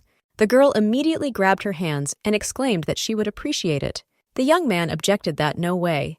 Ariel could pick up anyone on the street, but why did it have to be a person? Our heroine replied that an earl's family usually had 2 maids. She was bored anyway. This would be a great opportunity to get close to Lady Clarissa and make her a nurse. She was sorry that there had been a misunderstanding, and this way she could repay it. The young man hissed that he hated her with all his heart. The girl replied that she didn't feel much sorry for him either. He had treated her badly when he had rescued her. It felt like he was carrying a sack of potatoes. His Highness was the first aristocrat to treat a lady like that, but thanks anyway for saving her in such a unique way. And actually thanks to him she met Lady Ariel, so she is truly happy. Siegfried muttered that fine. Another leash had sucked on Ariel. Clarisse immediately exclaimed that he didn't even consider her human. The guy replied that if she was a sack of potatoes, she'd be dumped as well. The girl noted that this annoys him very much and added that now she is a personal maid and the lady's nurse, so she can spend days with her. Our heroine is convinced that they just hate each other and that she has generally made up her own mind. Her fever rushes at the thought of how she acted in front of them. The fact that they both like her makes her feel awkward. But if Clarissa isn't the main character, when will the real one show up? So far, she hasn't been announced, but that was the intention from the beginning. When her appearance occurs in the novel is somehow all very unclear. But it was nice not having to avoid Siegfried anymore. When they got back to the manor, the maid said that she had received an invitation from the imperial palace. It said that Aissa was inviting all worthy candidates to select the crown prince's consort, namely the one who would become the empress. If you think about it, Ariel was supposed to be his bride. According to the plot of the work, she was immediately betrothed to him without selection. But because her relationship with Siegfried was publicized, nothing happened. They knew about it and still dared to send her an invitation to see what games Aissa was playing. Clarissa wondered how a lady could become the consort of the crown prince, what the guy was even thinking. Our heroine replied that he probably thought that she would not mind such a proposal. She thought to herself that she had not married Siegfried and was not yet betrothed to him, so she had no reason to refuse the invitation. So she said that they would go there, eat good food, and have fun. She thought to herself that because of what had happened to Clarissa, this world might be different from the novel. If that was the case, then Aissa's bride selection might be different from what she remembered. The maid informed her that His Highness Siegfried had sent her a gift. The girl did not understand why he did not give it personally. After all, they had just seen him. Open the box, our heroine saw just incredible beauty brooch. The note said that it was nice to meet again with his beloved. Ariel noted that the young man never confirmed the status of their relationship. Maybe that's why it was awkward for him to give it to her personally. Ariel decided that she should wear the brooch to the screening as a sign that she was already taken. When they arrived at the event, our heroine noted that there was a very colorful atmosphere around. Suddenly, she was approached by some girl who asked her what brought her there in the first place. Ariel replied that she had received an invitation, so there was no other choice. The acquaintance exclaimed that let it not be said that she wanted to be the crown prince's bride. Ariel thought to herself that she would never agree to leave Siegfried and marry Ice. Why she saw Lanisha and noted that she too had been invited. The girl replied that she was, for she was suitable to be the crown prince's bride. Whereupon she asked what she was doing at the event. Ariel replied that she thought she was invited because she was still single and was just curious. If she ignored His Majesty's order, it could cause trouble in the future. Suddenly, there was a loud shout that the crown prince had arrived. The young man noted that quite a few people had gathered. Our heroine thought to herself that it was obvious he himself had invited everyone. The young man stated that everyone must know why he had gathered them in this place. He is of an age to consider marriage. Hidden in this hall is a gem from the royal treasury. It's a family heirloom that was passed down from generation to generation in the family of the past empress. When she died, the stone was left in the palace. The girl who finds it will become his wife. The stone has a deep red hue. The color stands out a lot. They will recognize it at first sight. After they have already gotten all the explanations, then they have time until sunset. Let them try their best to find it. Ariel thought to herself, what kind of selection of the crown prince's bride is it that one must search for some stone? How did such an ingenious idea even come to his head? But she's better off then. While everyone is looking for it, she can rest. All the girls present immediately rushed to run around the palace looking for this jewel. Meanwhile, Clarissa treated Ariel to some salmon and said that it was very tasty.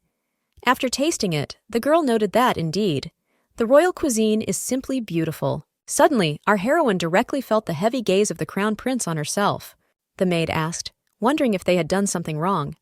She could feel Aissa burning them with a look. The girl immediately said that it would be better to go eat on the terrace in the fresh air. Ariel said it was too late to ask now, but she was wondering something if she wanted to participate in the search. Clarissa said, why would she, even if she found him? The crown prince would never take a girl without a dowry as a wife. Our heroine thought to herself that this is a wise decision. Family plays a big role if there is a desire to become the bride of Aissa. In general, it is unclear what he was thinking when he arranged such a selection, so she said aloud that it was right. They could just sit quietly and have a nice meal. A while later, Ariel asked when they could go home already. There was no news about the stone yet. It was necessary to go check the situation. The girl went to the door and started peeking through the small slit to see what was even going on in there. Suddenly she saw the crown prince and screamed in surprise as he scared her very much. The young man looked at the table and asked if she had been tasted. Ariel replied that she had. When Clarissa rose to greet him, the young man immediately interrupted her, after which he said that there was no need to greet him. She is Baron Marin's daughter from the western suburbs. The boy heard about Siegfried rescuing her. Her family is completely useless to the Empire, so it's not clear at all why he would save someone so pathetic. Then took our heroine by the chin and asked her if she was still in the clouds. Siegfried will never be emperor. The girl must answer him. Does she dare to doubt the words of the crown prince? This boy does not have long to live. As soon as he ascends the throne, he will immediately take care of it. Therefore, the young man decided to give her a chance. Does she really think that the families that now support Siegfried will continue to exist? It would be better if she gave up on him while it could still be done. Ariel replies that it is impossible and it is too late. She does not wish to become his wife. Asu noticed her brooch and said that he had never seen such a flawless stone in the royal palace before. Let her look closely. She now has the right to become the crown prince's bride. Our heroine exclaimed that after all, this brooch was given to her by His Majesty Siegfried. But then it began to dawn on her that the gift had been given from another person, plus a note had been left behind, if it was a setup. So cautiously she asked that was it really handed down by the crown prince. The young man replied that he had no idea what she was talking about. In any case, since the crown princess had been elected, it was necessary to announce it. After which, he ordered the courtiers to gather everyone immediately. He then abruptly grabbed her arm and started dragging her behind him. Ariel said she was in pain and let her go. The young man immediately went to the balcony and announced that today it had been decided who would take the crown princess's place, the one who was able to find the gem. After that, he pointed at our heroine, who was being held tightly by his servants while she tried to break free. Everyone present began to whisper that wasn't she the beloved princess of Siegfried.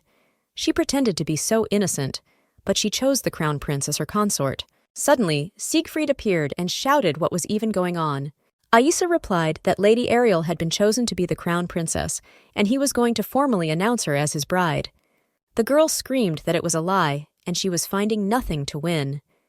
This brooch had been sent to her by Prince Siegfried as early as yesterday, and was with her even before she arrived at the palace. The young man asked what she was even talking about, since he had not sent her anything. The crown prince said that even he himself said that he had not sent her any gifts. Our heroine remembered that she kept the box and the letter that the brooch came with, so she has all the proof. She also has witnesses. Today, she spent the whole day on the balcony with her maid. When Siegfried asked for a demonstration of the brooch, he was immediately shown it. The young man noted that he had seen the stone as a child. This jewel was given to the previous empress as a relic for the current empress. Therefore, it was now in the possession of the current empress, that is, the crown prince's mother. Therefore, the only one who could get his hands on this brooch was only his elder brother. It turns out that he was the one who sent the brooch to Ariel. Aissa asked that did he seriously think that the guy would try to steal Siegfried's beloved? Why doesn't he even suggest that Lady Ariel is lying to them all? The girl asked that in that case, let him tell her where he hid the jewel. In such an important matter, he had to be personally involved. The young man had no margin for error. The other girls explored the building up and down, hoping to take his bride's place. The young man hissed that he was waiting for an answer from his older brother. The boy replied that he was so blinded by love that he was trying to set him up. Why, Siegfried won't admit this in any way. Even if she is his lover, but for the sake of the place of crown princess, Ariel is ready to do anything. The young man replied that either he is using cheap tricks to steal his brother's beloved and lower his status that way, or he is simply trying to show everyone his influence. If that's the case, then it's not the choice of his wife, but just a play based on his script. The guests began to whisper that they seemed to have seen Lady Ariel wearing that brooch before. The boy added that if this continued, he would have no choice but to ask the emperor to judge them. He's not going to just watch this happen. Our heroine thought to herself that he was right. All the ladies in this room come from powerful families. If the crown prince hurts the reputation of the imperial family by playing games, it will bring trouble to everyone.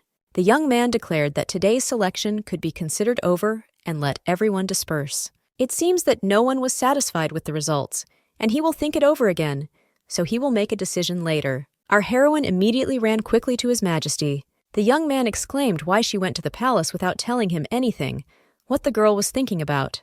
Ariel replied that she had come with Lady Clarissa and hoped everything would be all right. Moreover, that was preferable to being overly critical of the crown prince. The young man was simply bursting with anger and shouting that how Aissa even dared to follow her. The girl thought to herself that if she had ignored that invitation, Siegfried would not have been so worried. The young man asked if he had threatened her. Our heroine answered that yes, he told her that she had no other choice, otherwise she would not live long. From the beginning of the conversation, he had told her about Ariel staying away from him, but she, of course, said that was impossible. The young man muttered that in any case, his purpose in choosing from the beginning had been her. In fact, the guy hadn't been paying attention to any of the other girls from the beginning. Ariel could feel his glances on her from time to time, but she hoped to the last that she was just imagining it. The young man hissed that how could Aissa even hit on her when there was him. Ariel replied that it wouldn't happen again. Siegfried said that he had nothing to worry about now. He could officially date her. However, the guy wasted his time resolving the issues. He should have stepped in earlier and prevented her from getting involved. Now the guy will take her to the palace, away from all sorts of horrible people.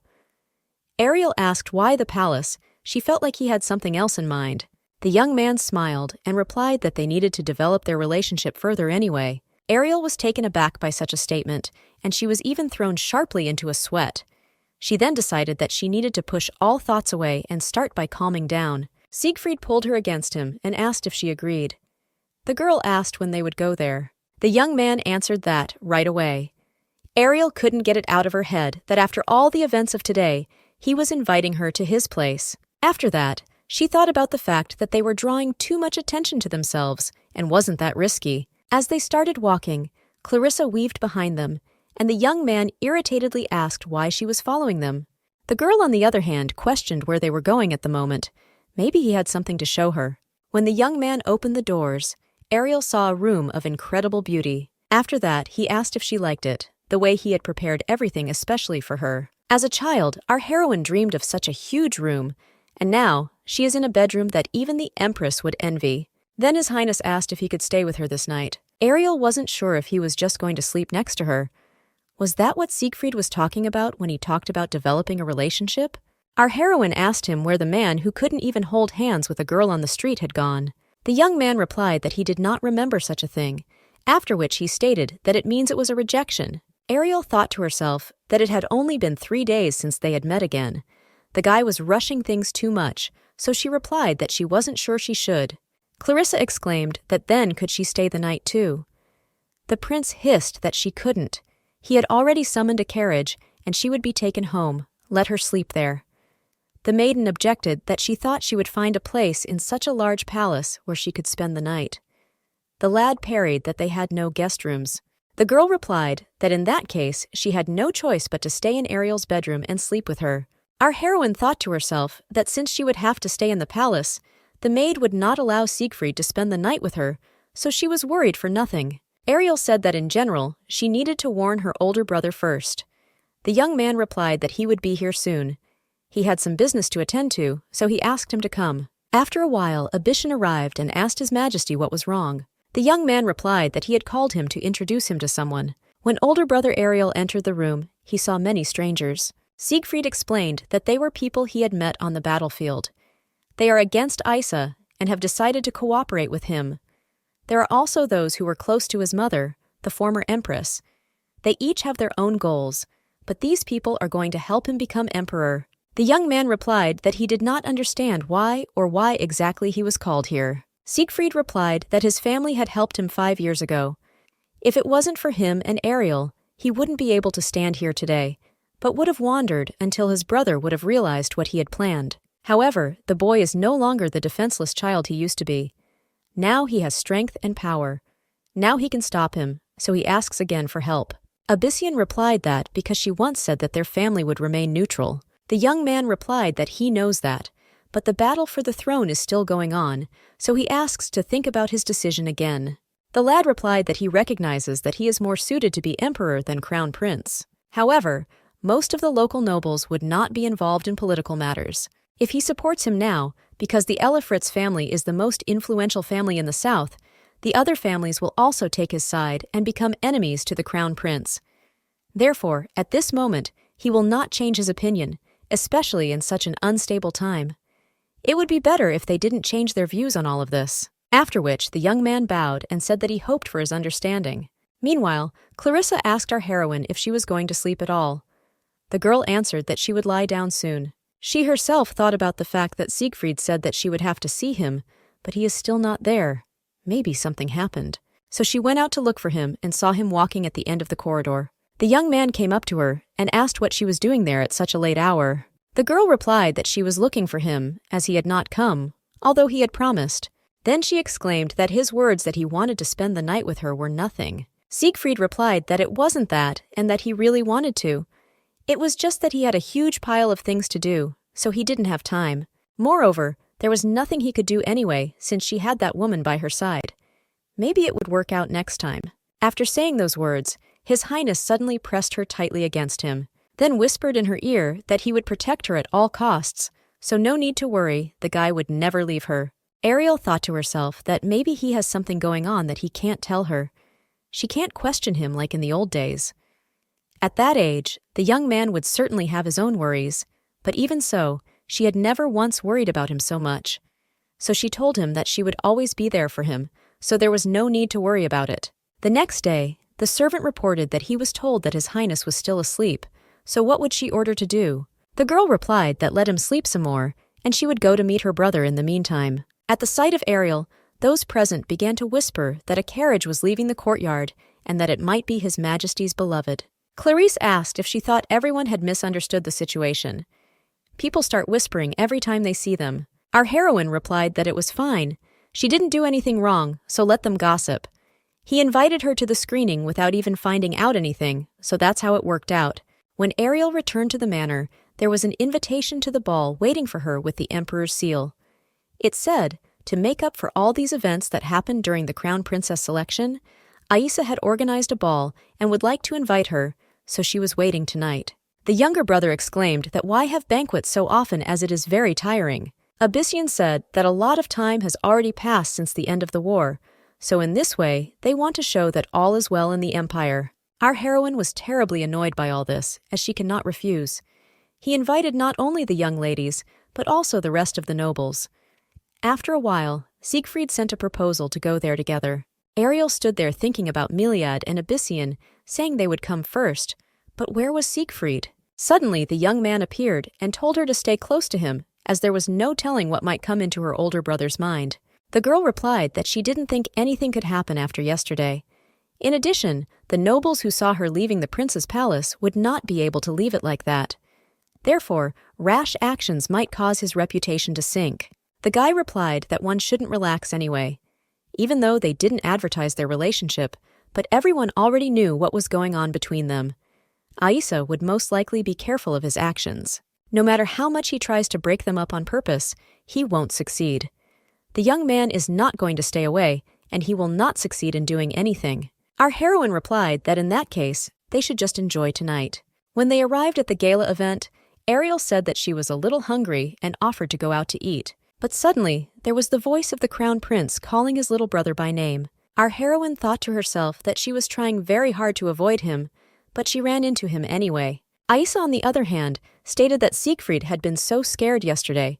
However, looking at him today, you could tell he was enjoying the evening.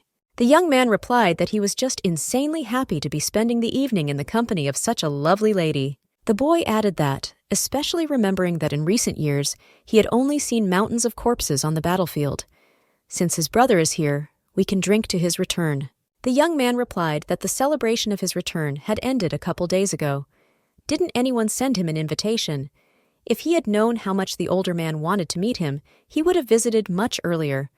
Though he had always thought his brother hated him, for it was not without his help that he would have been on the brink of death many times. The crown prince asked, what was he even talking about? Siegfried parried that he didn't need to ask, because he already knew what he was talking about. Aisa asked him if he had decided to spoil the atmosphere of the party, which he had organized with such difficulty. Siegfried replied that in no way he had come to enjoy the evening, so why not go and greet the other guests? Suddenly, the young man turned around and went on about his business. The girl wondered why he left without saying anything. After that, the crown prince did not approach them again. After a while, a servant came to the young man and noted that it seemed that his glass was empty, so he could fill it. Siegfried was just about to take a sip when Ariel flew up to him and suggested they go dancing. They had come to a banquet after all, so why not have some fun? They need to enjoy tonight. The young man put a glass on the table next to another and went after our heroine. While the boys were dancing, everyone present remarked that His Highness and Lady Ariel were just a beautiful couple. They had heard that they had met in the days when the prince had taken refuge in the southern part of the country. It must be fate. The crown prince exclaimed that the ball was winding down, so they suggest they raise a glass to the Empire at the end. The boys picked up the wine glasses where they had left them and began to drink. Suddenly, our heroine felt sick and started coughing. When the girl took her palm away from her face, she saw blood on it. After that, she began to fall and lose consciousness.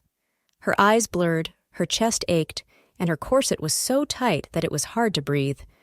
She stopped feeling anything at all. She began to feel something strange, some strange memory that she was not of this world, a completely different life that she didn't remember.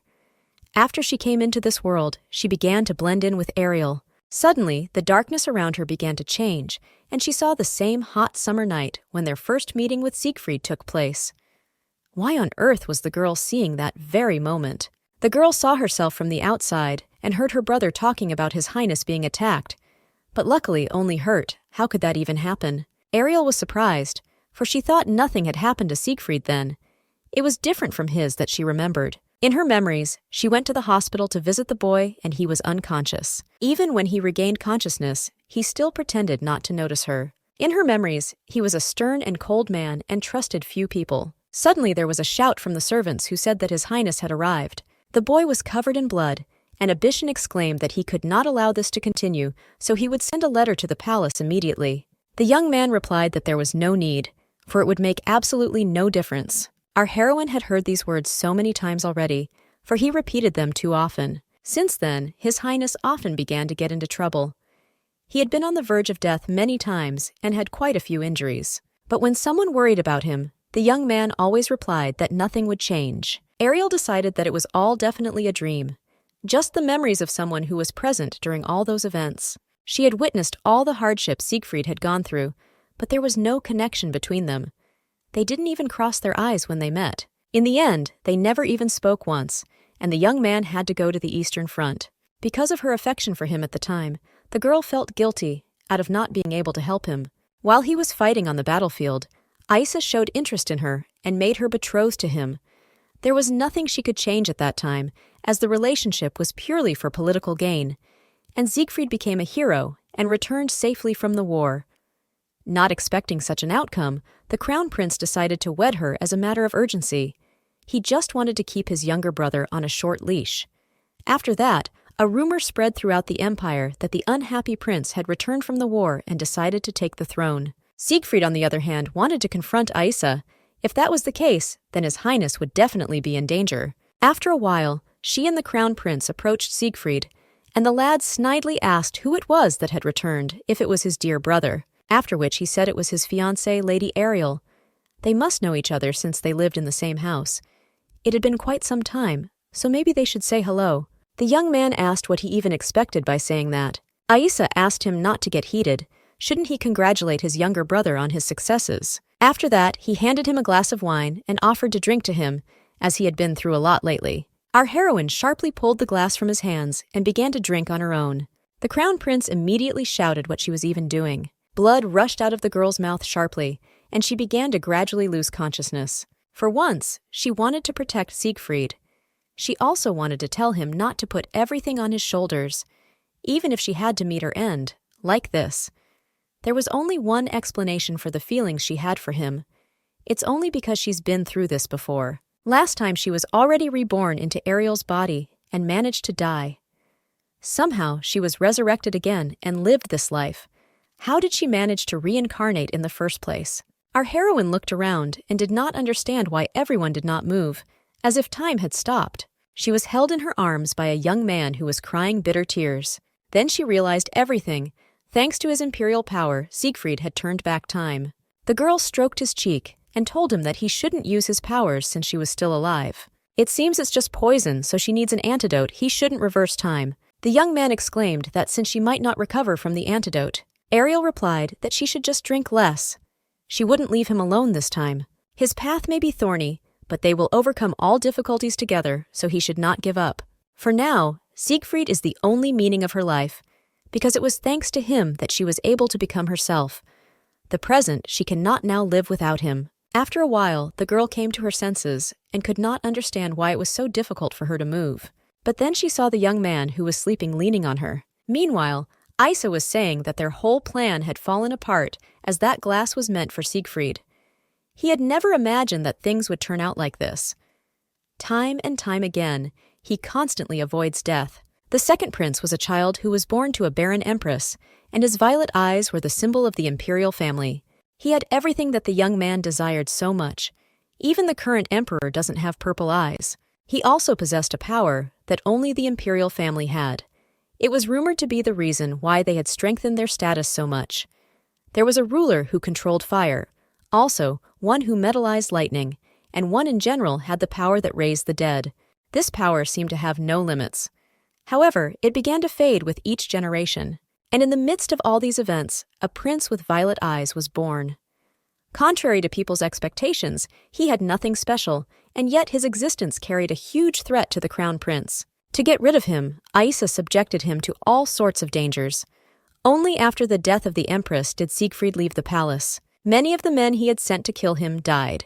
When he hoped that his brother had died wandering the country, he was informed that he was living in the house of Elifritz.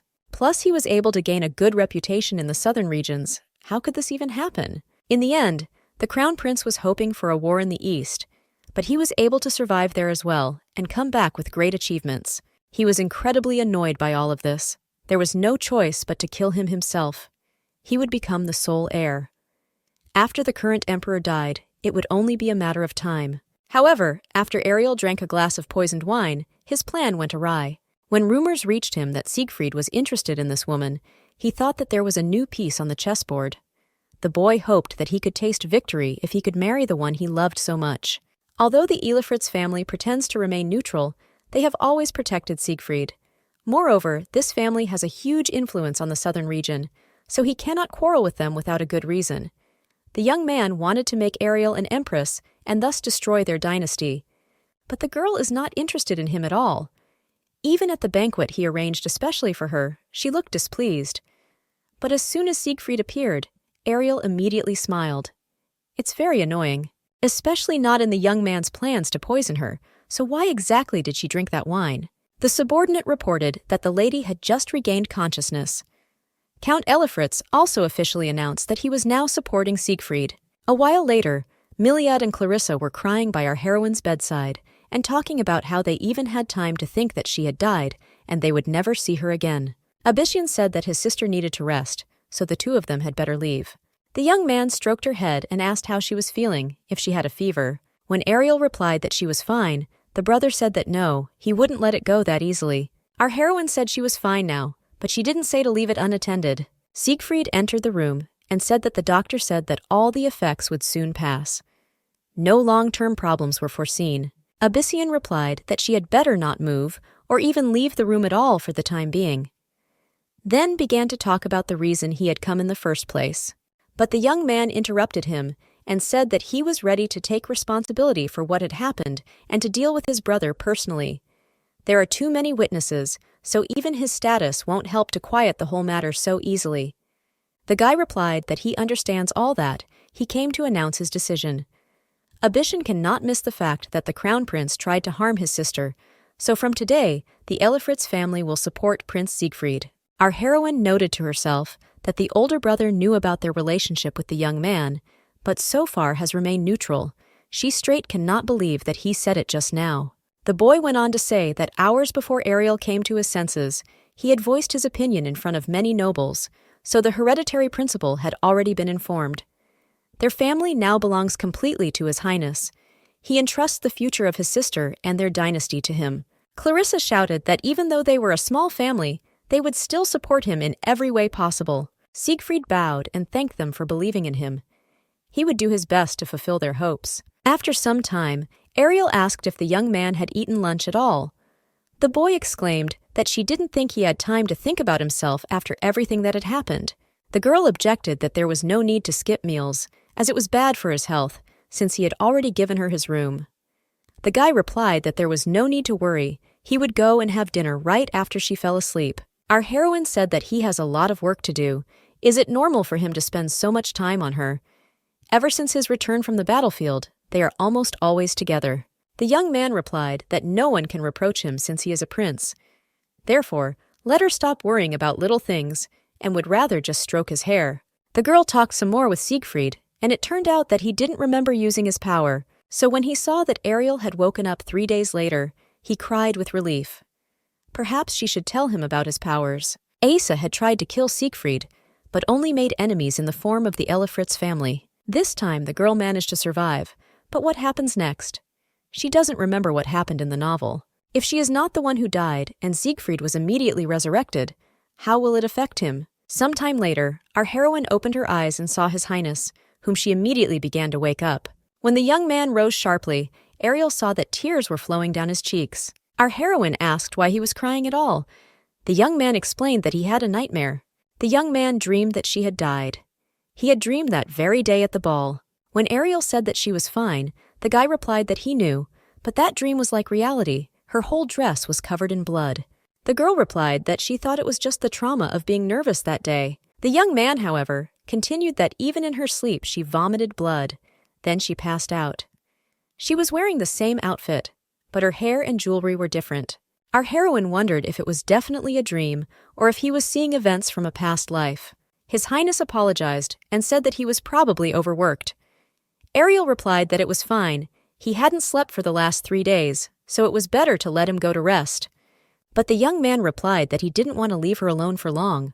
Our heroine asked why. The guy explained that in his dream, Siegfried was to go to the battlefield, and she and Isa were engaged. Even though it was a delusion, it seemed so real that he couldn't relax to this day. It was as if it was like being in a waking dream. Ariel noted that means the prince saw those events that happened in a past life. Our heroine said that in any case, you should not worry so much about a dream. Then she asked to tell more details because she had a similar nightmare. She thought to herself that even if Siegfried had seen the past, she needed to be sure. The young man replied that he had had similar dreams before, but they were much more realistic, though different from reality. Even their meeting had been different. Their relationship was completely different, and she wouldn't even look in his direction. However, he was filling himself with thoughts that she was fine. He decided he was better off putting up with things alone than involving her, and so he suffered alone. Even in those moments when they could have gotten closer, the guy pushed her away in every way possible and distanced himself in order to live in isolation. But the young man gave himself his word that he would become worthy of her attention. The last time he saw her, she was lying on the floor in her own blood. He felt sorry for her and thought it was all his fault. Having not seen her for 5 years, Siegfried had deliberately walked by without even paying attention to her. He just couldn't tell her how he felt and let Isa get closer to her. The boy hated himself for not paying attention to what the crown prince's intentions were and not being able to save her. The young man said that it was very strange as he had never encountered this in reality. But why did his chest hurt so much? When Ariel replied that it might be because the events of the dream were intertwined with reality, the boy replied that maybe she was right in that dreams never become real. But why did His Highness feel like he was seeing things real, and why did it hurt so much? Ariel replied that it was hard to believe, but maybe these events were really happening. Did he check it out? The young man immediately started checking to see if she had a fever. The girl replied that it was just a theory. She then asked what happened next when she died. The boy replied that it seemed like he tried to kill Eos. He never dreamed of anything more than that. Then he covered her with a blanket and said it was time to sleep, for the sick are supposed to rest. Our heroine asked if he would stay with her. The guy replied that, of course, he would stay until she fell asleep. The girl laughed and said that then she should go to sleep as soon as possible in order not to torture him. Lastly, she asked him to tell her about such dreams in future. When the guy asked why, the girl replied that didn't he find it all strange? These are 2 suspicious dreams. It never happened before, so she was curious. The young man replied okay, kissed her forehead and said goodnight. Ariel thought to herself that it seemed to her that Siegfried had taken the memory as a dream. He remembered events that had not happened this time. Would they be able to use this to make him emperor? It had been a week since then. The girl had recovered so quickly that even the doctors were shocked, and she no longer needed help walking. Suddenly, a maid came up to inform her that the other ladies had come to check on her. Lanisha asked how Lady Ariel was feeling after everything that had happened. Our heroine replied that she was fine, but that it was a little difficult to walk. She thought to herself that if she said she was fully recovered, it would soften what the crown prince had done. The guest replied that she would pray for her health, then added that she had brought some herbs and medicines with her and hoped they would help her. One of the maidens asked if she really believed that it was the crown prince who tried to kill her. The maiden retorted by asking who else she thought was capable of such a thing. Everyone knows without her that Siegfried is an eyesore for ice. The girl replied that maybe that was the case from her point of view, but she didn't think so. The crown prince would do such a thing, and in the open. Apparently, someone is furiously trying to blacken his name. Otherwise, how could this happen? Lanisha said that Ariel has been through a lot, so it's disrespectful of her to say such words. The fact that her glass had poison in it didn't go anywhere. She was on the verge of death. The other girl said that Aisa had long ago taken that servant who was pouring the wine into custody. He said that he would definitely find out who exactly was behind what happened in order to clear himself of all suspicion. However, this all looks like a pre-planned play. She then realized and said that she shouldn't pay attention to what she was saying. Lanisha said they had to go, and she would visit her when she had a moment to spare. She then added that she hoped she wasn't bored being in the mansion all alone. After they left, our heroine thought that even if the victim is known, people are still divided. Some blame the crown prince, while others side with him. But the fact that the Elfritz family has announced that they are siding with Siegfried is a problem for the crown prince. However, the other nobles will take advantage of the situation by trying their best to gain Ace's support. They will crawl in front of him and flatter him. If it comes to that, he won't be so easy to defeat. In the end, things would only become more tense. Suddenly the window shattered and shards rained down on our heroine. At the noise, the maids immediately ran in and asked what had even happened. It turned out that it was a note that was attached to the arrow. It said that he would like to invite her to dinner so that they could discuss the recent incident. Our heroine did not understand what she should do because it is unknown what the crown prince is up to. Maybe he's up to something. Siegfried said that Isa's reputation has really dropped after what happened, so he won't be able to hurt them for a while. Ariel replied that given the situation, he probably wants to invite them to the palace and then kill them. The young man said that of course, the best thing to do is to just ignore his invitation. He can't send her there alone, so they'll go together. The guy no longer understands what exactly the older brother is up to. Our heroine replied that, however, she cannot leave everything like that, and wants to take revenge on him for all the pain and suffering they went through. But this is an unofficial invitation. Surely he didn't want anyone else to know about it. The guy replied that he thought so too, and it was a secret meeting. Ariel said they will do something different then. They will spread the news that the prince and crown prince will have dinner together in a few days. That way, they can get the public's attention. After what happened, Isa and Siegfried and his lover will have dinner together. When this spreads, the crown prince will have no way to harm them. It was in this way that the dinner with the crown prince was publicized to everyone in the empire. It was supposed to be an ordinary dinner, but it attracted a lot of attention due to the fact that it was on the front pages of all the newspapers. To make sure nothing happened, security was beefed up. Soldiers disguised as guards were placed outside Isa's palace. At last, everything was ready. During dinner, the young man noted that the news had spread very quickly, but he was just going to have a quiet evening. Apparently, the guards behind them were also their handiwork. Siegfried replied that they could not have come without special precautions. The crown prince told him to calm down, for he wasn't going to do anything. The young man remarked that he couldn't believe he was saying such a thing after all that had happened. The boy replied that it was because he had spread a rumor among the nobles that the poisoning was his doing. What had he been promised for such a lie? Ariel resented to herself that how could he even say such a thing? Isa added that Siegfried should not be so cautious. He should give him a chance to prove his innocence. The knights immediately appeared in the room and brought in the bloodied man. The young man was beaten beyond recognition and begged for mercy. The crown prince hissed that he didn't allow him to speak at all, then added that the man had confessed to poisoning that wine, but won't say who instructed him to do so. Isa had to work hard to get him to talk. Ariel said that it seemed to her, or he was focusing a lot on other people's problems. The young man replied that she said that as if she understood him. Either way, it was his gift for the lady.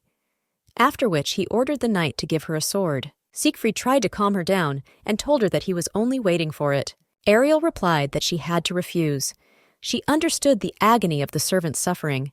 She thought to herself that even though he knew the wine was poisoned, she could not blame him. The girl already understands who is behind this. It is obvious that the crown prince found someone and wants to make him a scapegoat. The young man stated that she was too kind. She shouldn't be lenient with the man who tried to kill her. Let her tell him, if there are any wishes, he will try to fulfill them. The guy was specifically preparing this gift for her, in honor of her recovery, but now it's meaningless. It would be a shame if Asa left everything as it is now. Our heroine clarified if indeed any of her wishes he was ready to fulfill. The crown prince replied that he was. The girl got up from the table and said let his highness then allow her to approach him. The crown prince noted that earlier she simply hated to be near him. But our heroine approached and just silently splashed wine in the young man's face. On his question, what Ariel is even doing, the girl asked him to calm down and said that didn't he say that he was ready to fulfill any of her requests. She just really wanted to vent her anger. The problem is that she was poisoned, even though she wasn't the main target. Also the fact that he shifted the responsibility to another person, and the last thing is that the guy is trying to avoid it by placing the blame on others. She has many more reasons, but I don't intend to list them all. Otherwise, she just wouldn't have time to enjoy a glass of wine. Suddenly, the young man started laughing very loudly. Siegfried immediately got up from his chair and said that they were leaving right away. It seemed to him that it was time to wrap up dinner. When they had already gone downstairs, they heard a scream coming from somewhere above. The young man stated that the crown prince had killed him in the end anyway. Already in the carriage, the boy said that it was the first time he had seen Ace like that, but Ariel's actions were too risky. He doesn't think she should go outside without guards. It would also be good for her to return to Elifrit's manor. Our heroine knew it was dangerous. This was the crown prince after all. If another person did this, he would surely be executed. But this was the only way to put him in his place. Then replied that no, she wanted to stay by his side. It wasn't just his problem now. The guy replied that let him do as he sees fit. He then asked if she was really going to sue Aisa. If it came to that, they could prove that the crown prince was trying to poison her. If his intentions were revealed, it would hit his reputation pretty good. Ariel said his dream was real that time. Now, if you remember it, it was after the trial that his brother got into a lot of trouble. If you believe what was in the dream, Siegfried should be victorious in this case. In this vision, the emperor died shortly after the trial. Our heroine replied that it was no wonder she had a bad premonition. If so, she and the crown prince would soon have a struggle for the throne. The young man replied that, yes, and he needed to get rid of his older brother as soon as possible. The girl replied that it was only a dream, so don't get your hopes up. Shouldn't she pay more attention to her future? After a while, Ariel was telling Lanisha how the crown prince had sent her an invitation to dinner. The girl was very glad that nothing had happened to her. Ariel informed her that His Highness was thinking of suing the crown prince. The friend asked if it was possible at all, because he is the heir to the throne. Our heroine replied that of course, she shouldn't expect him to be properly punished, but she didn't think there was any other way to show everyone his true nature. Lanisha asked how they were going to prove that Ace was guilty. Ariel replied that they should check the origin of the poison. The girl said that her family had been pharmacists until recently, and they were good at herbs, so if she needed help, let her apply. Ariel noted to herself that she was a very pleasant person. Even knowing that she was Siegfried's lover, still came to visit her and was willing to help in a difficult matter. In a world where power is centered around the crown prince, she is the only one who treats her so well. Our heroine really hopes that nothing will jeopardize their relationship with her. As Lanisha was about to leave, she ran into her older brother in the doorway. Abyssian asked who this lady was who had just left here. The young woman replied that she was from the Condol family and was the only one visiting since the move. The young man said that if his memory serves him correctly, empresses come from this family. Our heroine replied that she didn't know that and asked why he chose to come to her. The young man said he needed her help in writing the petition. The prince would also be arriving soon. They all needed to discuss together the materials and evidence they would be appearing in court with. Siegfried said they needed evidence if they wanted to win the trial, but the servant who got the order had already been killed. The older brother muttered that they were left with only one option, and that is the poison in the wine our heroine drank. It would play the most necessary role. Since she drank the wine that was prepared especially for Siegfried, she can demand compensation for the harm she has suffered. But if they can't prove that it was Aisa who prepared the poison, then the situation will fundamentally change. They just need the fact that the crown prince was involved in making the wine. Then they would have an advantage. There was also a servant of His Highness present at the ball, and it seems his name was Killian. Taking advantage of the situation, he snuck in and took that wine glass. They sent the glass to an alchemist for examination, and he was able to identify the poison. It's made from the roots and leaves of a white flower called catharis. It grows on a very barren land in the northern part of the empire. It is guarded by people who have owned the land for generations. Since Clarissa is a very strong poison, even a small amount is enough to kill a person. They don't just give it away. Although the plant is grown for research purposes, the responsibility lies with those who produced it. Abyssian added that if there was a legitimate reason for it, they would probably hand it over. Siegfried replied that he didn't know that Aisa had told them such a thing, that they had handed over these poisonous flowers to him, but if these people knew that the Clarissa they were growing was being used to harm others, they would likely help them gather evidence. But that place is very far away in the north, so no one can go there. It would take them several days to get there. Ariel asked what they should do now, since they have to collect evidence before the trial. The young man immediately called out Apaltion's name loudly. Killian immediately appeared in the room and said that it had been a long time since they had seen each other. Our heroine exclaimed that she was surprised he was still loyal to the prince. She had already thought that he had gone over to Aissa's side. Siegfried said that he had made him a promise. Also, His Highness had paid him, so the lad was now fighting with him on the eastern battlefield. The young man added that it could be said that they are battle comrades. The young man parried that he was not a comrade to him, but merely a servant. He then ordered him to find the family that plants Katara's flowers in the northern lands and bring proof that the crown prince used some trickery to get them. He gives 5 days, and that should be enough for him. Ipeltian replies that he can't promise, but he will try very hard.